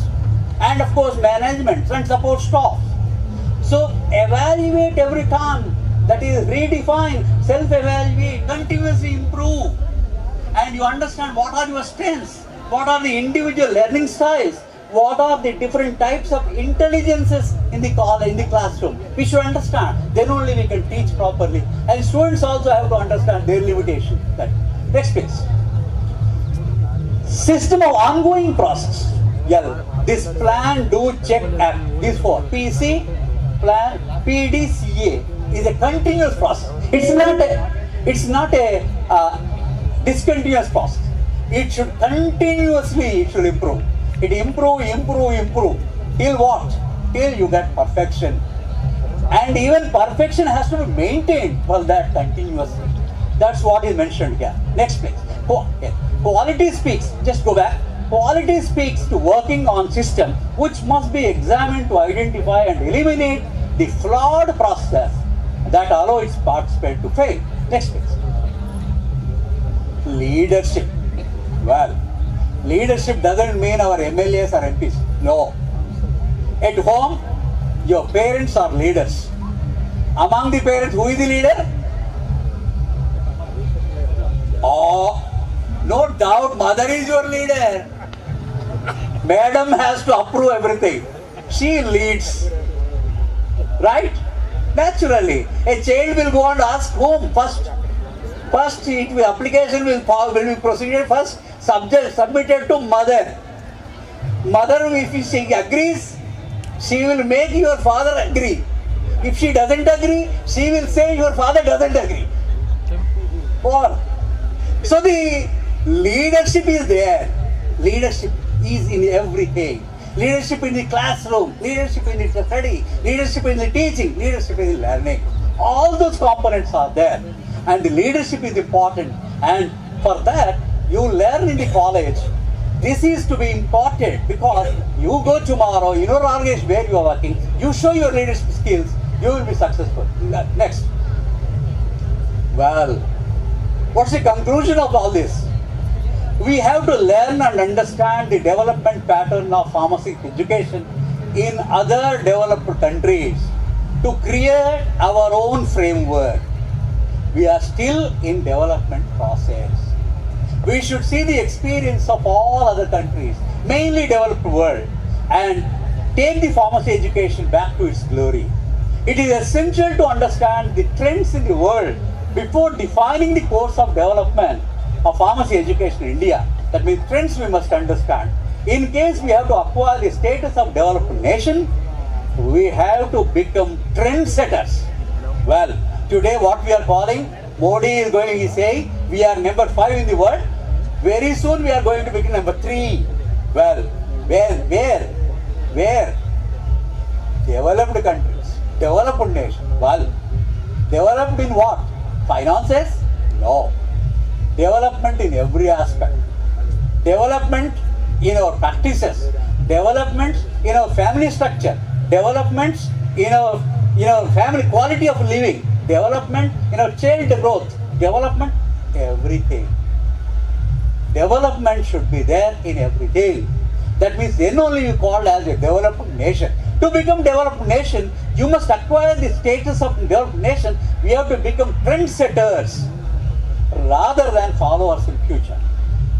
In next 10 to 20 years, 20 years from today, definitely we are going to be one of the best nations in the world. Then, what should we demonstrate? That means your generation is going to see that. You are part of the most developed nation of the world. People have to take example from you. That's what is important. Every time you speak in American university, it will happen like this.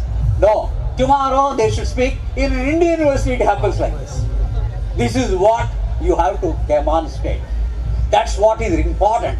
And for that, from today, we have to change our pattern. We have to learn from the pitfalls.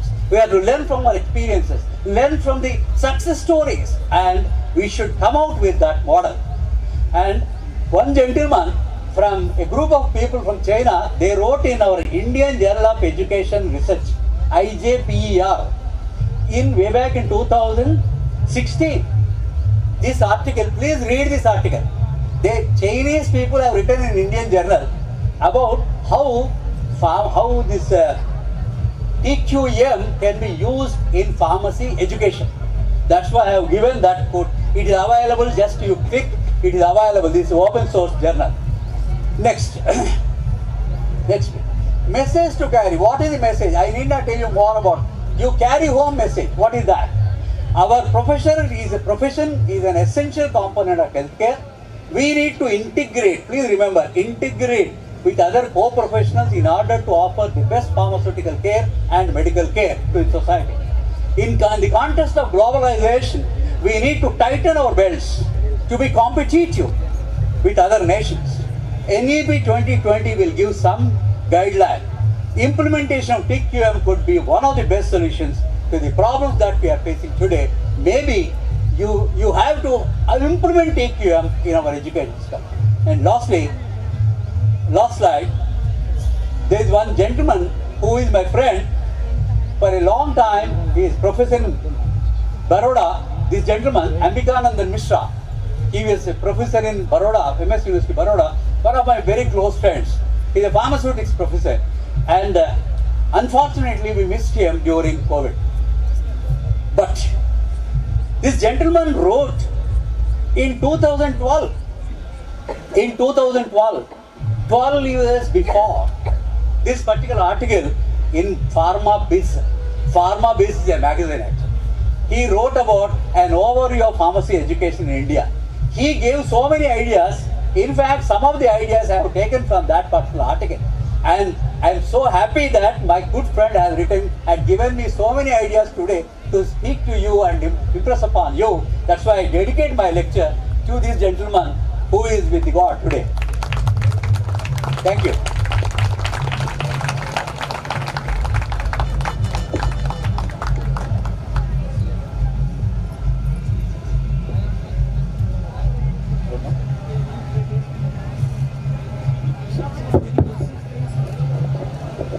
I'll be happy. Time is there for questions.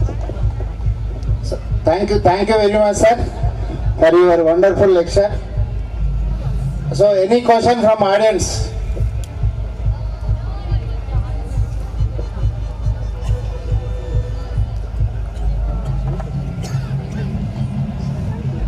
Okay, Jai Hind. Thank you.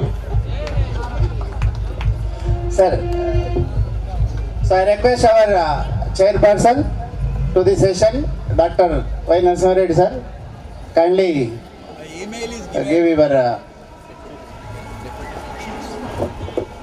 This lecture is both in PDF form as well as PPT. It is available with your college. It is open.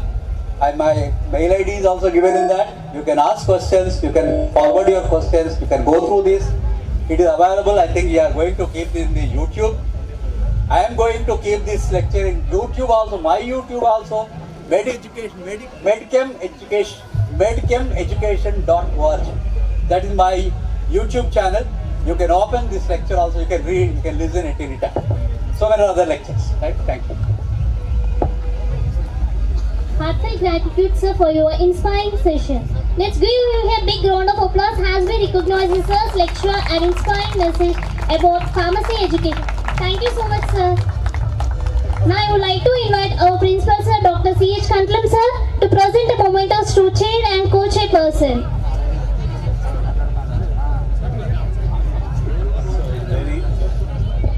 Very good afternoon. So the wonderful lecture given by Professor Raghuram Rao sir. So it is useful for all, including students and teachers, everybody. And sir covered the pharmacy education from ancient years to the new education policy NEP 2020. And sir covered about the TQM. So this is very essential for teaching and in every field. So it is very much useful for all the delegates, students and teachers, everybody. Thank you, sir. Thank you very much, sir. It is very interesting topic. So every time when we listen the class or lecture or seminar or conference from Raghuram Rao sir, it is very motivating. From starting whatever class, BPharm class to till now. So there are so many points to take home, especially for the budding pharmacist. Mostly whatever research to commercialization. I think everyone will think there is no profit, whatever the salaries are less. I think if you implement this, you will get more profits or whatever the salaries. I hope you will take this point to your home and work out on this. An IIM professor gets, I don't know how much he gets. He pays 50 lakhs as income tax. 50 lakhs minimum every year. Somebody asked him, if you are paying 50 lakhs as income tax, why are you doing this job? This hardly gives you 2 lakhs per annum as a professor. He says, no, this is more important. Because I am here only, I am getting that. Okay, that should be the way the pharmacy teacher should earn from a college. And 60% goes to student candidate and 40% go to the organization. Right? That is the normal way of distribution. You should earn. Go to some colleges. They are earning like this. Start doing. Kantlam, you have to start that. Now, all the best. Thank you, sir.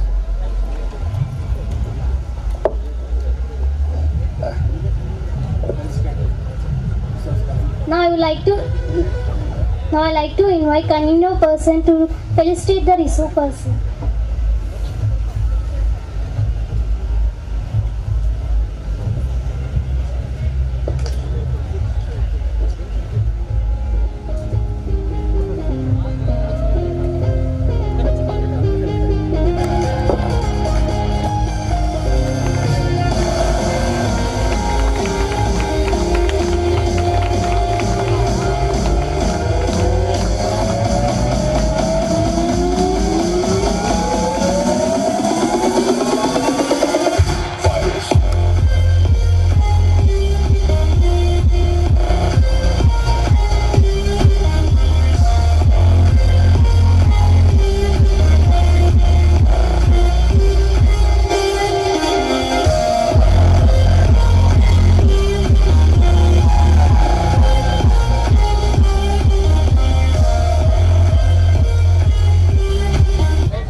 Our principal sir, Dr. C.H. Kantlam sir, to felicitate our chairperson.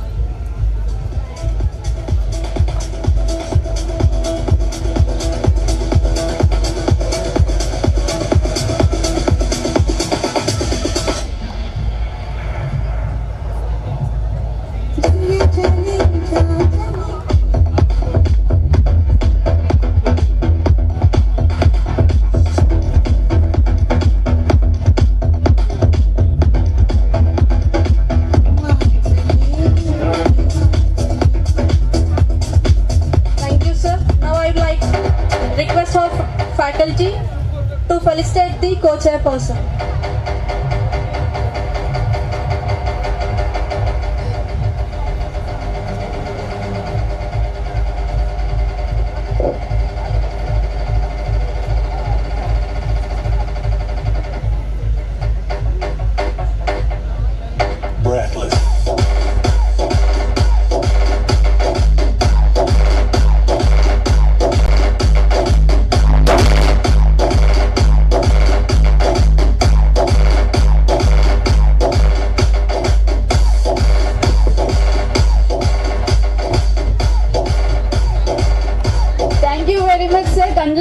For inviting us to this conference.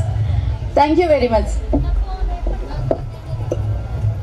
Thank you Raghuramara sir for your excellent session which means a lot for us. My heartfelt welcome to our esteemed guest. Now I request Mr. Satish Kumar sir, Postdoctoral Research Associate School of Pharmacy Institute of Bispe, USA onto the dais.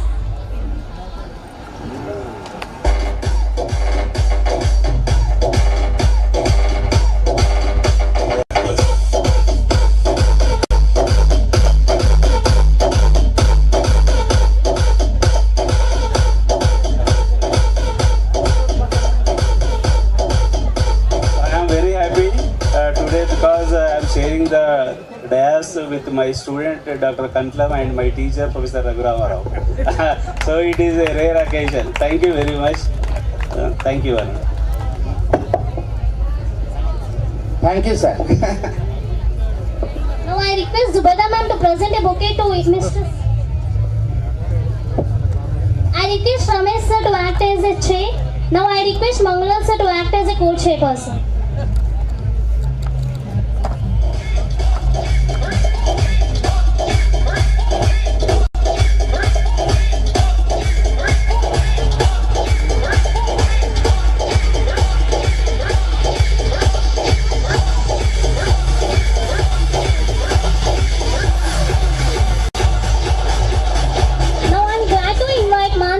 Pharmacy third year to give an introduction about Mr. Satish Kumar sir. Good afternoon everyone. I am Manasa from B Pharmacy third year. I am delightful to introduce our guest speaker Satish Kumar Vemula Garu, PhD, is an accomplished researcher and teaches in pharmaceutical sciences. Sir has 18 years of total experience in teaching experience and extensive research experience in colon-specific drug delivery systems, fast disintegrating systems, solid dispersions, sustained release tablets, tablet coating, liquid-solid system, and gastro-retentive experience in pharmaceutics. Currently, Satish Kumar Vemula Garu serving as a researcher associate from January 2023 under Dr. M.K. Repka in the Associate Department of Pharmaceutics and Drug Delivery, School of Pharmacy, University of Mississippi, Oxford. Miss Adjunct Faculty of Pharmaceutical Science. Sir mentoring masters and PhD students and providing expertise on industry projects in Dr. Repka's lab. Satish Kumar Garu worked as Vice Principal and Professor, HOD Department of Pharmaceutics in MAK College of Pharmacy, Moinabad. Sir qualifications as Postdoctoral Research Associate in the Department of Pharmaceutics and Drug Delivery. Different approaches to design and evolution of anti-inflammatory colon-specific drug delivery systems. Sir has Masters of Pharmacy in 2004 to 2006, first class with distinction at Sri Venkateshwara College of Pharmacy, Usmania University, Hyderabad, and Sir qualified as Title Department of Omeprazole Magnesium Tablet using. Thank you. Thank you, Mansa. Now I request Mr. Satish Kumar sir to deliver a scientific lecture.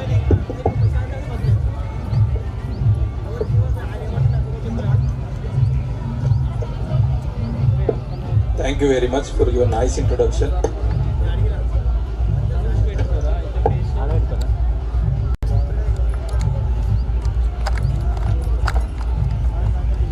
Today I want to give a lecture on heart melt extrusion. So before starting the lecture, I want to tell why I am choosing this particular topic. So currently in the pharmaceutical industry, So there are two wings of research are going. So one is in the novel drug delivery systems. You know about the novel drug delivery systems. The other one is regarding the conventional drug delivery systems. So coming to the conventional drug delivery systems, you know that most of the market is occupied by the tablets and capsules. So in this, how the further research is going on means, so in the tablets, so the old dosage forms with the novel techniques. So what are the novel applications or novel techniques to prepare this conventional dosage forms? That is the reason behind selecting this particular topic.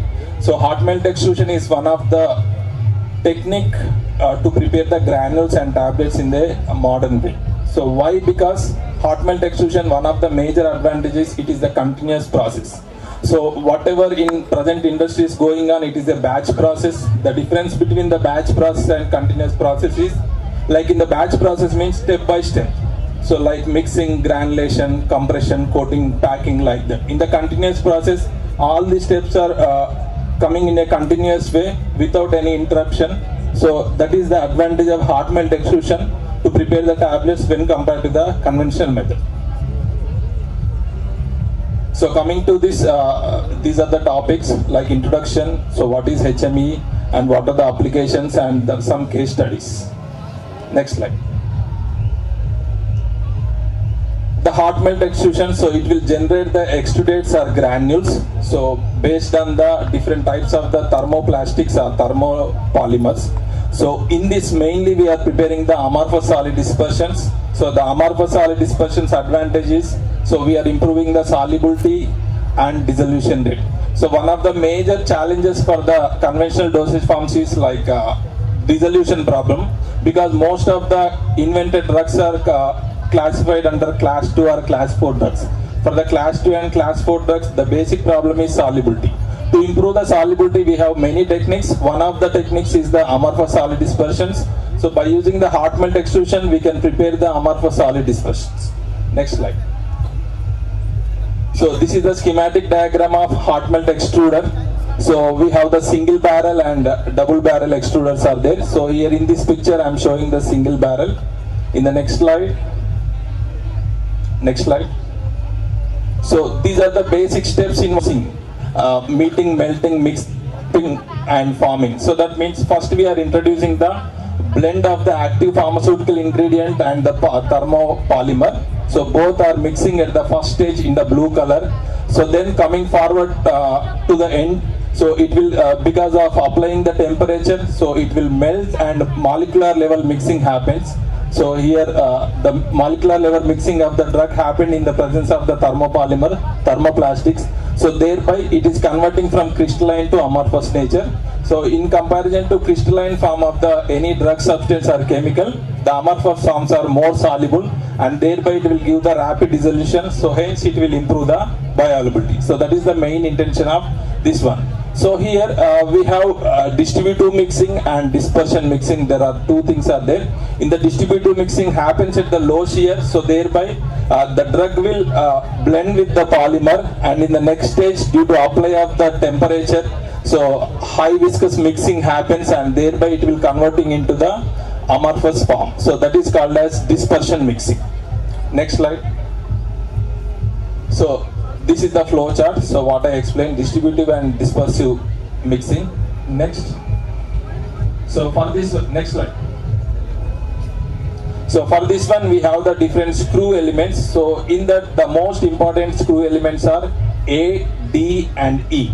So A we call as the conveying elements, the D is called as the combing mixer elements, and E is called as the kneading elements. So here with the help of the conveying elements, the mixture will move forward, so from starting point to ending point, and then with the help of the comb mixer elements, so the distributive mixing may happen, so thereby the polymer and drug mixture will happen, and due to the high kneading and with the help of the kneading elements, so vigorous mixing may happen, and due to the effect of temperature the polymer will melt and molecular dispersion of drug happen in that polymer.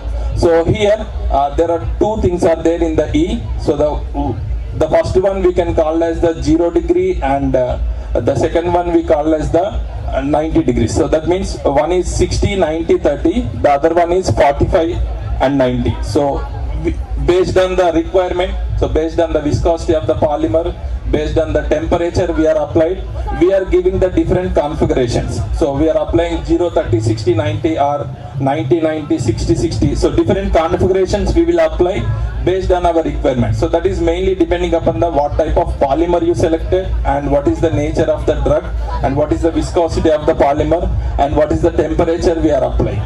So that we can call as the small pinch conveying element, SPCE. So where we are using the A and D, combing elements and the conveying elements, and the large pinch conveying elements. So there we are using this kneading elements. The H is nothing but the combination of kneading elements we can call as the kneading block. So these are the different components we are using and we are arranging based on our requirement in the hot melt extruder. So in the previous diagram I showed the single barrel. So here in this diagram you can see the double barrel hot melt extruder. So two rods are there. To that long rods we are arranging the screw elements in a required manner. Next slide. So what are the advantage of this hot melt extrusion in the pharmaceutical processing? So the first one is, so as the major problem for the most of the drugs, so like class 2 BCS biopharmaceutical classification system, if you are in the third year or final year, you know that what is biopharmaceutical classification system. So the class 2 and class 4 drugs, the major problem is the solubility. To improve that solubility and thereby improving the bioavailability, so we can achieve by this hot melt extrusion. So this is the major advantage. And we can achieve this by different methods also, but what is the advantage of this hot melt extruded amorphous solid dispersions means? So here we are converting into the amorphous nature and as a continuous process. And one more thing is, it is a solvent free technique. That means green technology. So we are in general solid dispersions, whatever you are doing in your laboratories, the major component is solvent. So the solvent evaporation is the major problem, and one of the reasons for the scale up and why it is not much in the industries means the evaporated solvent and the toxic natures. So that we are overcome here. So it is a solvent free technology, so thereby we are reducing the cost also. So one more we are using in the taste masking and 3D printing. So 3D printing is a new technology to prepare the tablets. So instead of compressing the tablets, so we are 3D printing the tablets. So the advantage of 3D printing is, so we can customize the dosage form. So like in regular practice what we are doing, so to the child dose we are calculate the child dose, and sometimes we are breaking the tablet or capsule, like that we are doing, right? Or otherwise we have the only option of solutions or dispersions. But here in the 3D printing you can customize the dose according to the child weight and the child requirements. So you can calculate the dose, and that dose you can give in the form of tablets. So whether it is 50 mg, 100 mg, whatever the dose you require, so immediately in the prescribed according to the prescription you can prepare in the hospital and you can give administer the tablet to the patient. So that is the advantage. And for that, the 3D printing, the before technique, one of the important requirement is hot melt extrusion. So that's why the hot melt extrusion is very, very important. And we can use the process analytical technology for the continuous manufacturing. So the scalability and shorter development time. And one of the major advantage of this hot melt extrusion is scalability. So you heard so many novel drug delivery systems, so in research or in your textbooks, but most of them you are not seeing in the industries. What is the main reason means? Scalability. Scalability is the major reason why so many novel drug delivery systems are not commercialized or not coming into the market. So the scalability problem here we can minimize by this technique. So we have a good option for the scalability. So that is the another advantage of this hot melt extrusion. So these are the advantages. Next slide. SWOT analysis. So SWOT analysis is nothing but the strengths, weakness, opportunities and threats. So just now I explained the strengths, whatever the advantage, so those are the strengths of this technique. Then the weakness of this particular method is, so high energy and intensive manufacturing process. So this may lead to sometimes some sensitive drugs may degrade, especially for the thermolabile drugs. This technique is not applicable. So this is the major weakness. And sometimes after converting into the crystalline to amorphous, after the storage, during the storage, there may be a chance for the recrystallization, but we can overcome this recrystallization problem. So these are the two weaknesses of this particular method. What are the opportunities means? So we can use this technique to prepare the amorphous solid dispersions, different novel drug delivery systems like floating systems, nano systems, liquid systems, and even we can use in the preparation of semi-solids. And one of the basic opportunities, we can prepare the co-crystals. So co-crystals are the new form of the existing drugs. So thereby we can improve the undesirable properties by converting in the co-crystals. So thereby we can reduce the dose. And one more opportunity is 3D printing, and one more important opportunities for hot melt extrusion is abuse deterrent products. So these abuse deterrent products are nothing but to reduce the effect of alcohol on the drugs. So especially in the opioids and the drugs, whatever you are using. So for this to overcome from the misuse, so we can give in the form of abuse deterrent products. So thereby we can overcome from the disadvantage by taking the morphines or different drugs. So this is another application. So then what are the threats? The development of surrogative techniques such as kinetisol. So this is the threat. So which is simultaneously developing and as a competitor for the hot melt extrusion. And another threat is low processing temperatures than the HME like spray drying. So one of the alternative technique for the hot melt extrusion to prepare the amorphous solid dispersions is spray drying. So that is the another threat. And the advancements in the ongoing alternative techniques. So this is the SWOT analysis. So not only for the hot melt extrusion, this SWOT analysis you can apply in your life also. So before doing anything, just you evaluate yourself. What is your strengths? What is your weakness?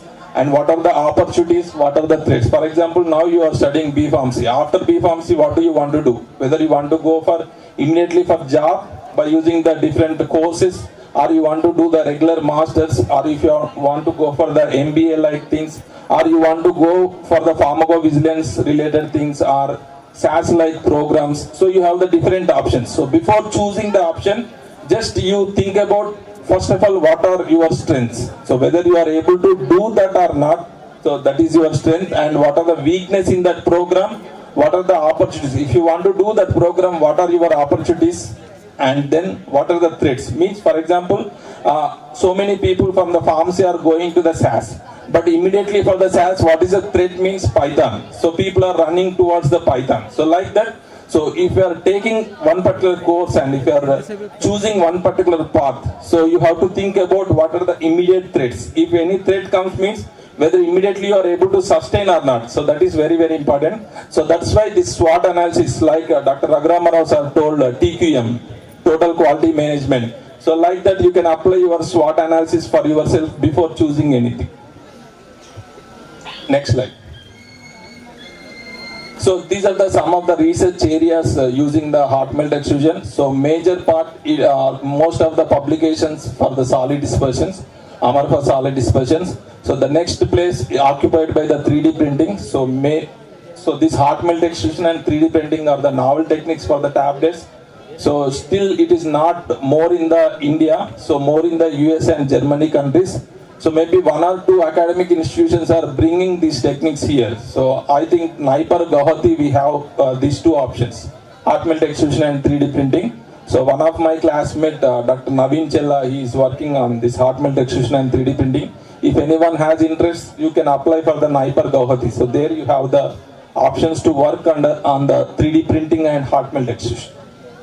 And the other publications like test masking, thin screw melt granulation, co-extrusion, abuse deterrent, co-crystals. So these are the other parts.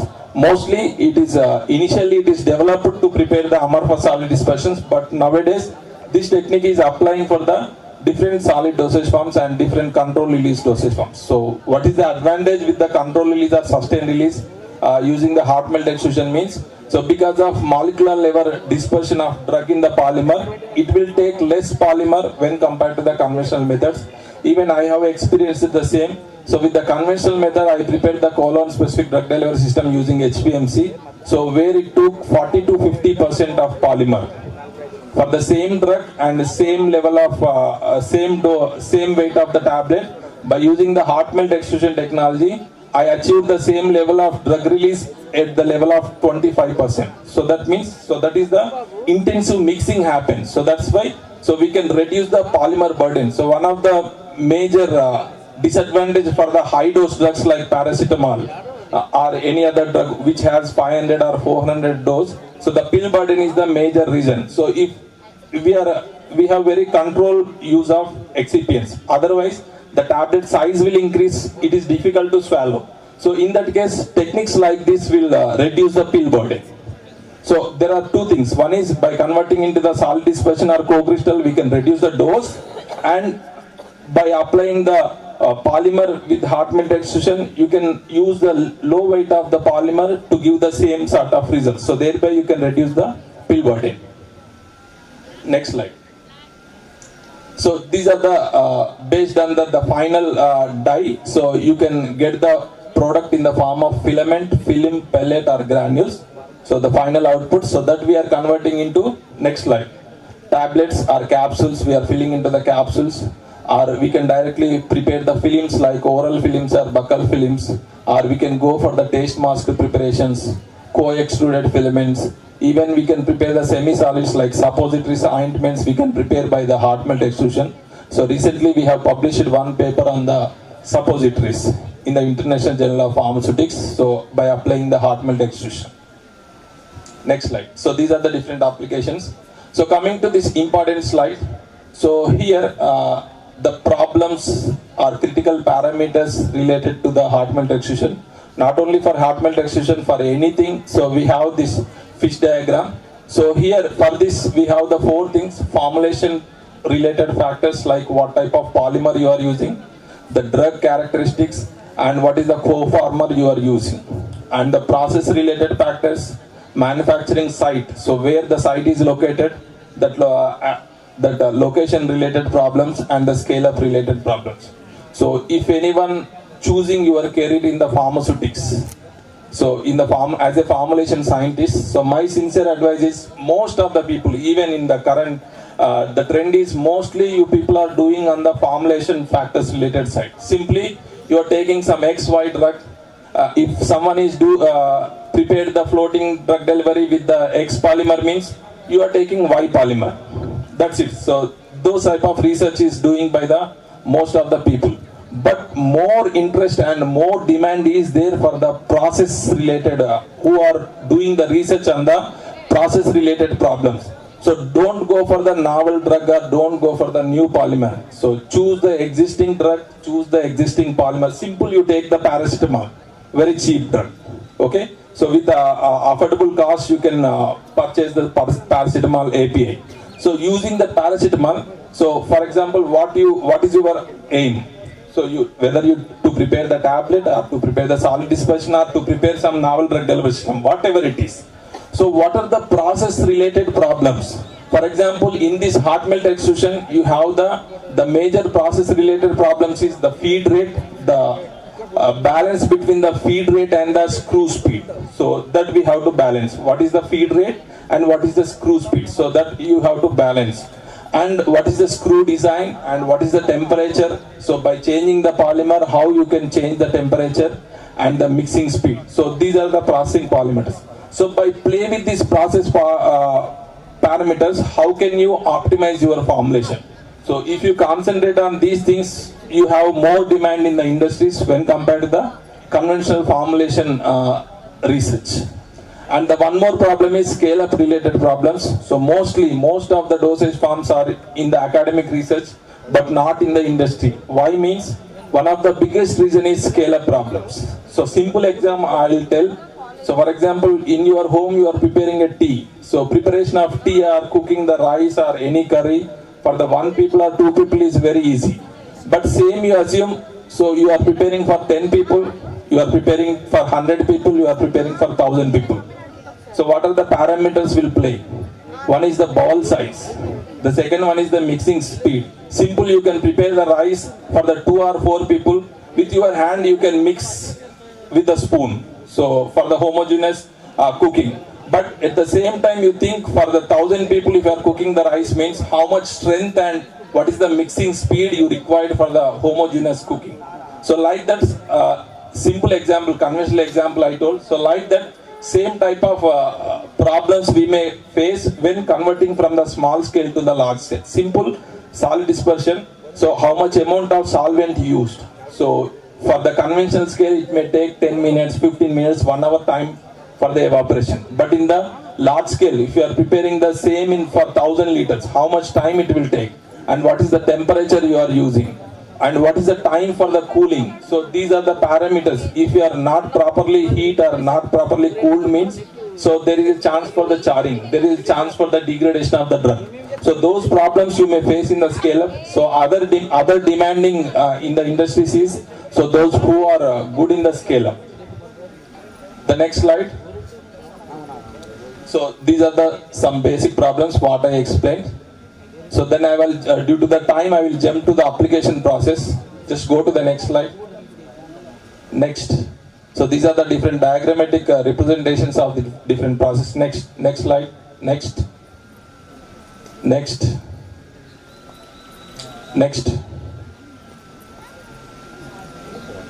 So this is one more important thing, spring and parachute effect. So in general, so go to the next slide. So maintaining the supersaturation is called as the spring effect. That maintenance of supersaturation is called as the parachute effect. So this is happened. So simply we can suddenly increasing in the solubility and then it forms the supersaturation. So that we will get that effect by any other technique. But maintenance of that supersaturation, just go back to the slide. So like that orange line, so maintenance of that supersaturation is called as the parachute effect. So that easily we can achieve by the hot melt extrusion. So this is the best example how the hot melt extrusion is superior than the other techniques for the solubility enhancement. Next. So here I have presented the 2 case studies. So one is to prepare the colon targeted ketoprofen pellets. So using the pectin. So same, just go to the next slide. Next. So here you can see, so by using the hot melt extrusion, so I reduced the polymer weight to achieve the desired drug release when compared to the conventional method.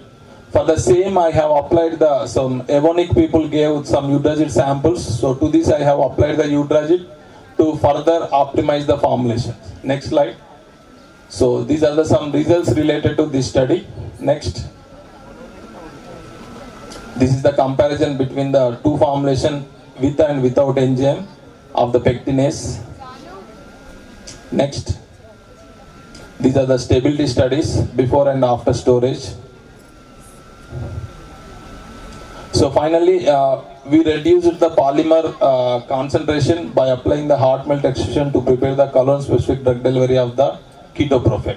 So next. So this is the publication related to this work. Next slide. So one more important case study. So this is given by the BASF polymer people. So development of a fixed dose combination using the twin screw melt granulation. So optimization of polymer and diluent. Next slide. So here the target is, in this we have the 2 combinations. Just to go to the next slide, there I will explain. So Advil, back. So it has, Advil is the commercial product, so which has the acetaminophen and ibuprofen as the 2 drugs. So here the problem is acetaminophen does not have any solubility problem, it has the good dissolution. But when it comes to the ibuprofen, it is the class 2 drug which has the solubility problem. So therefore the dissolution and bioavailability problem, not bioavailability problem, so it will act slowly. So to improve that, so we have applied the twin screw granulation. Next slide. Next. So here the ibuprofen we selected, the melting point is the 76 degrees centigrade. So whether the acetaminophen 168 degrees centigrade. So here our aim is converting the ibuprofen from crystalline to amorphous stage. So whereas APAP we are keeping in the crystalline form, because for APAP whether you are converting it to crystalline to amorphous form or keeping in the crystalline form, so there is no difference in the dissolution. So it is a waste of time to convert. So that's why our aim is only to make ibuprofen, but it is hard to, so in the combination of this product, we have the two drugs. So only our aim is to convert one into the amorphous form. The second one we have to keep in the crystalline form. So here the important thing is the difference in the melting points. So luckily we have a huge margin between the two drugs. So now we played with the different polymers. So where the polymer TG, glass transition temperature of polymer, should be more than the IBU and less than the APAP. So like that we have selected the polymer. So then we successfully converted the ibuprofen into the amorphous form. So whereas we kept APAP as the crystalline form. So thereby we have enhanced the dissolution rate of the ibuprofen. So this is our target, successfully we achieved. So this is almost 200K project from the BASF company. We successfully completed in the last year. So the coming slides are the results, some results. Next slide. So these are the combination of the polymers like Collidone and Ludiflash. So here we used only BASF related polymers, not any other. The major polymers I am telling. Next. So this is the comparison in the HCl. So you can see when compared to the normal one, the optimized products show the good dissolution in case of ibuprofen in the presence of 0.1 HCl. So in the APAP there is no difference. Next. So these are the results. So this is the publication we got in the earlier of this year. So these are the two projects based on the hot melt extrusion. So what I am telling is like hot melt extrusion is one of the greatest techniques to prepare, advanced technique to prepare the conventional dosage forms like tablets or capsules or any control release dosage forms with the advantage of solvent free technique as well as the continuous manufacturing technique. By this I am concluding this list. Before concluding, just I want to tell one thing. As Dr. Raghuram sir told so many things like quality management, ethics, guidelines, so many things. So before that, if you have the right attitude, so the two important things for the pharmacy profession is ethics as well as the quality management. So if you want to maintain, that means you need a right attitude. So always be with the right attitude. Definitely you will succeed in your life. Thank you.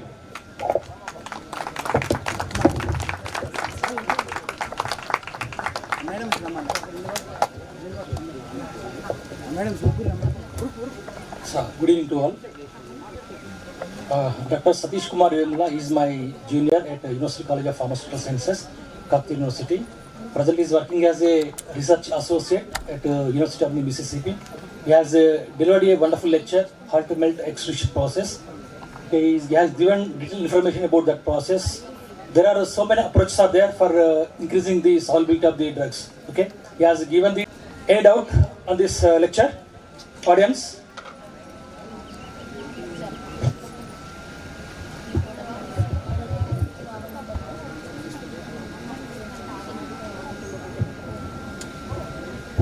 Okay, thank you.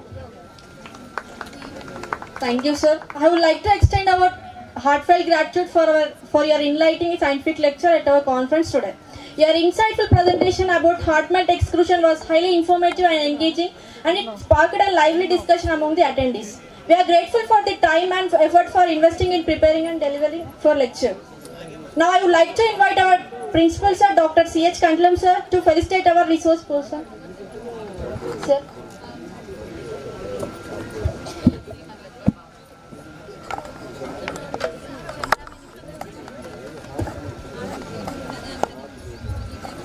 Now I would like to invite our principal sir, Dr. C.H. Kandalam sir garu, to felicitate our resource person.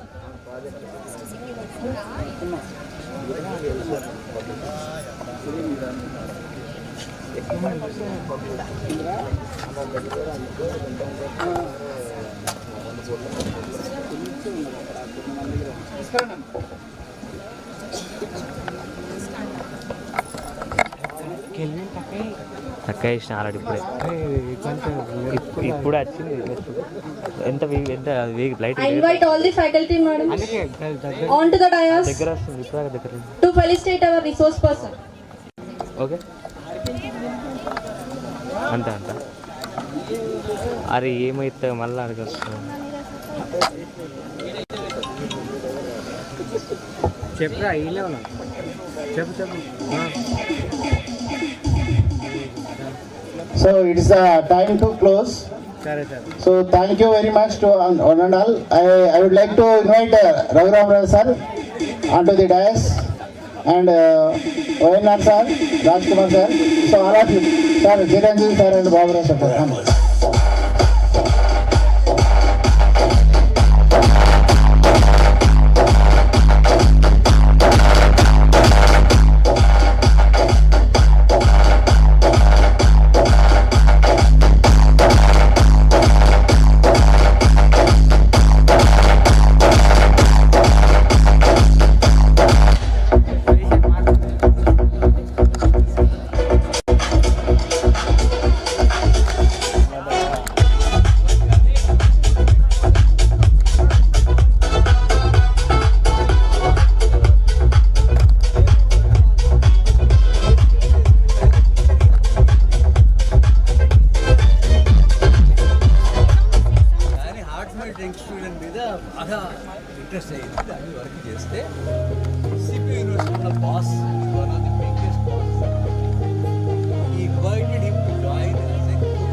Madam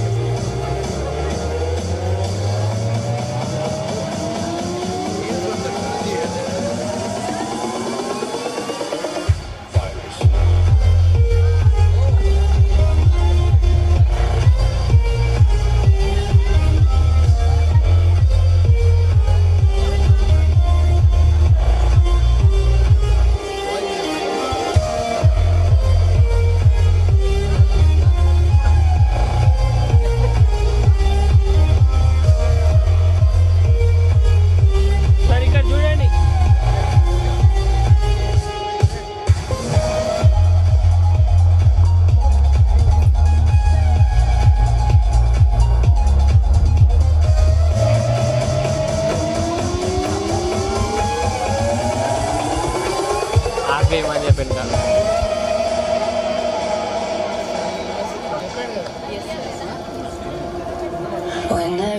screen ఆపేయమని చెప్పి వస్తాను. ఆపే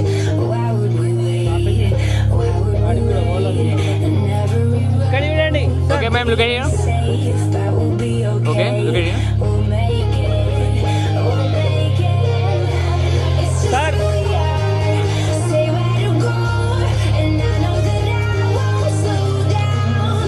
అన్నా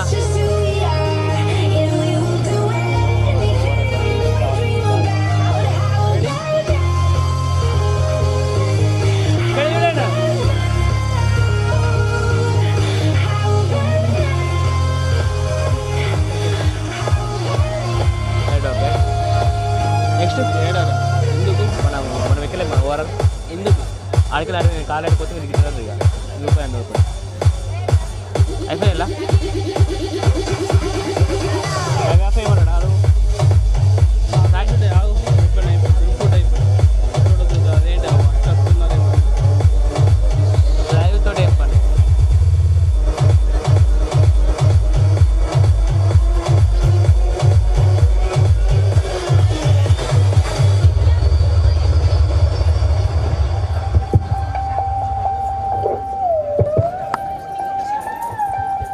So I would like to invite our Ramesh sir, chairperson, so for this session. So please our organizing team come and felicitate. So Felicitation. I call Raghuram sir. So your अगर police station को नहीं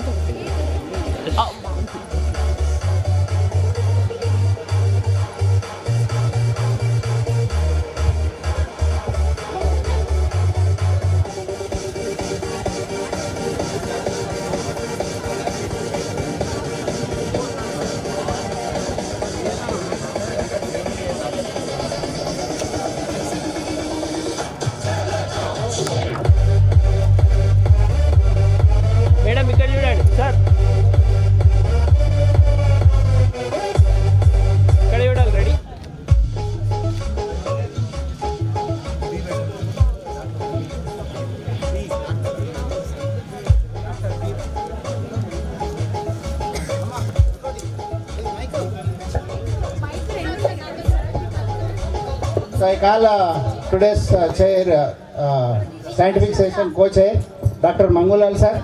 So please come. So I would like call our Narasimha Reddy sir.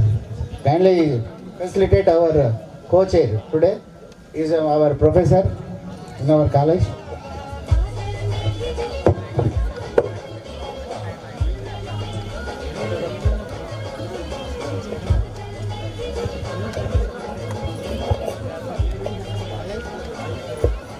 Sir.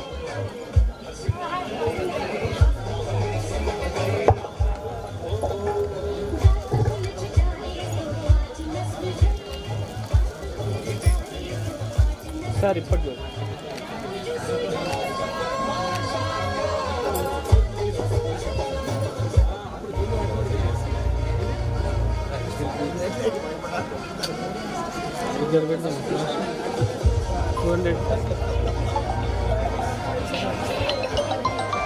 Nikhil batch.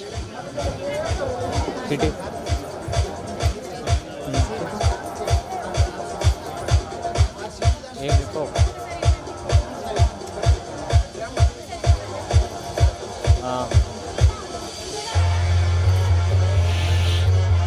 Hello.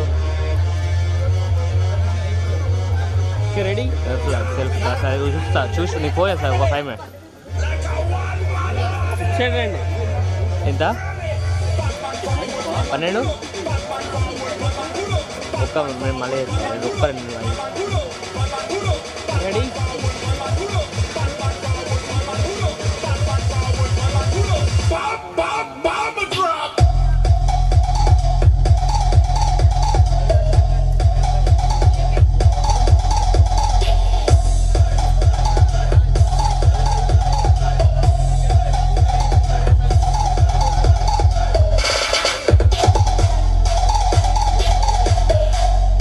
So thank you one and all. Today's session is closed.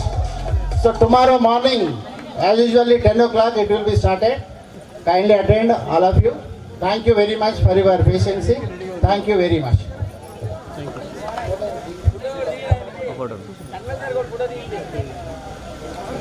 So thank you one and all for your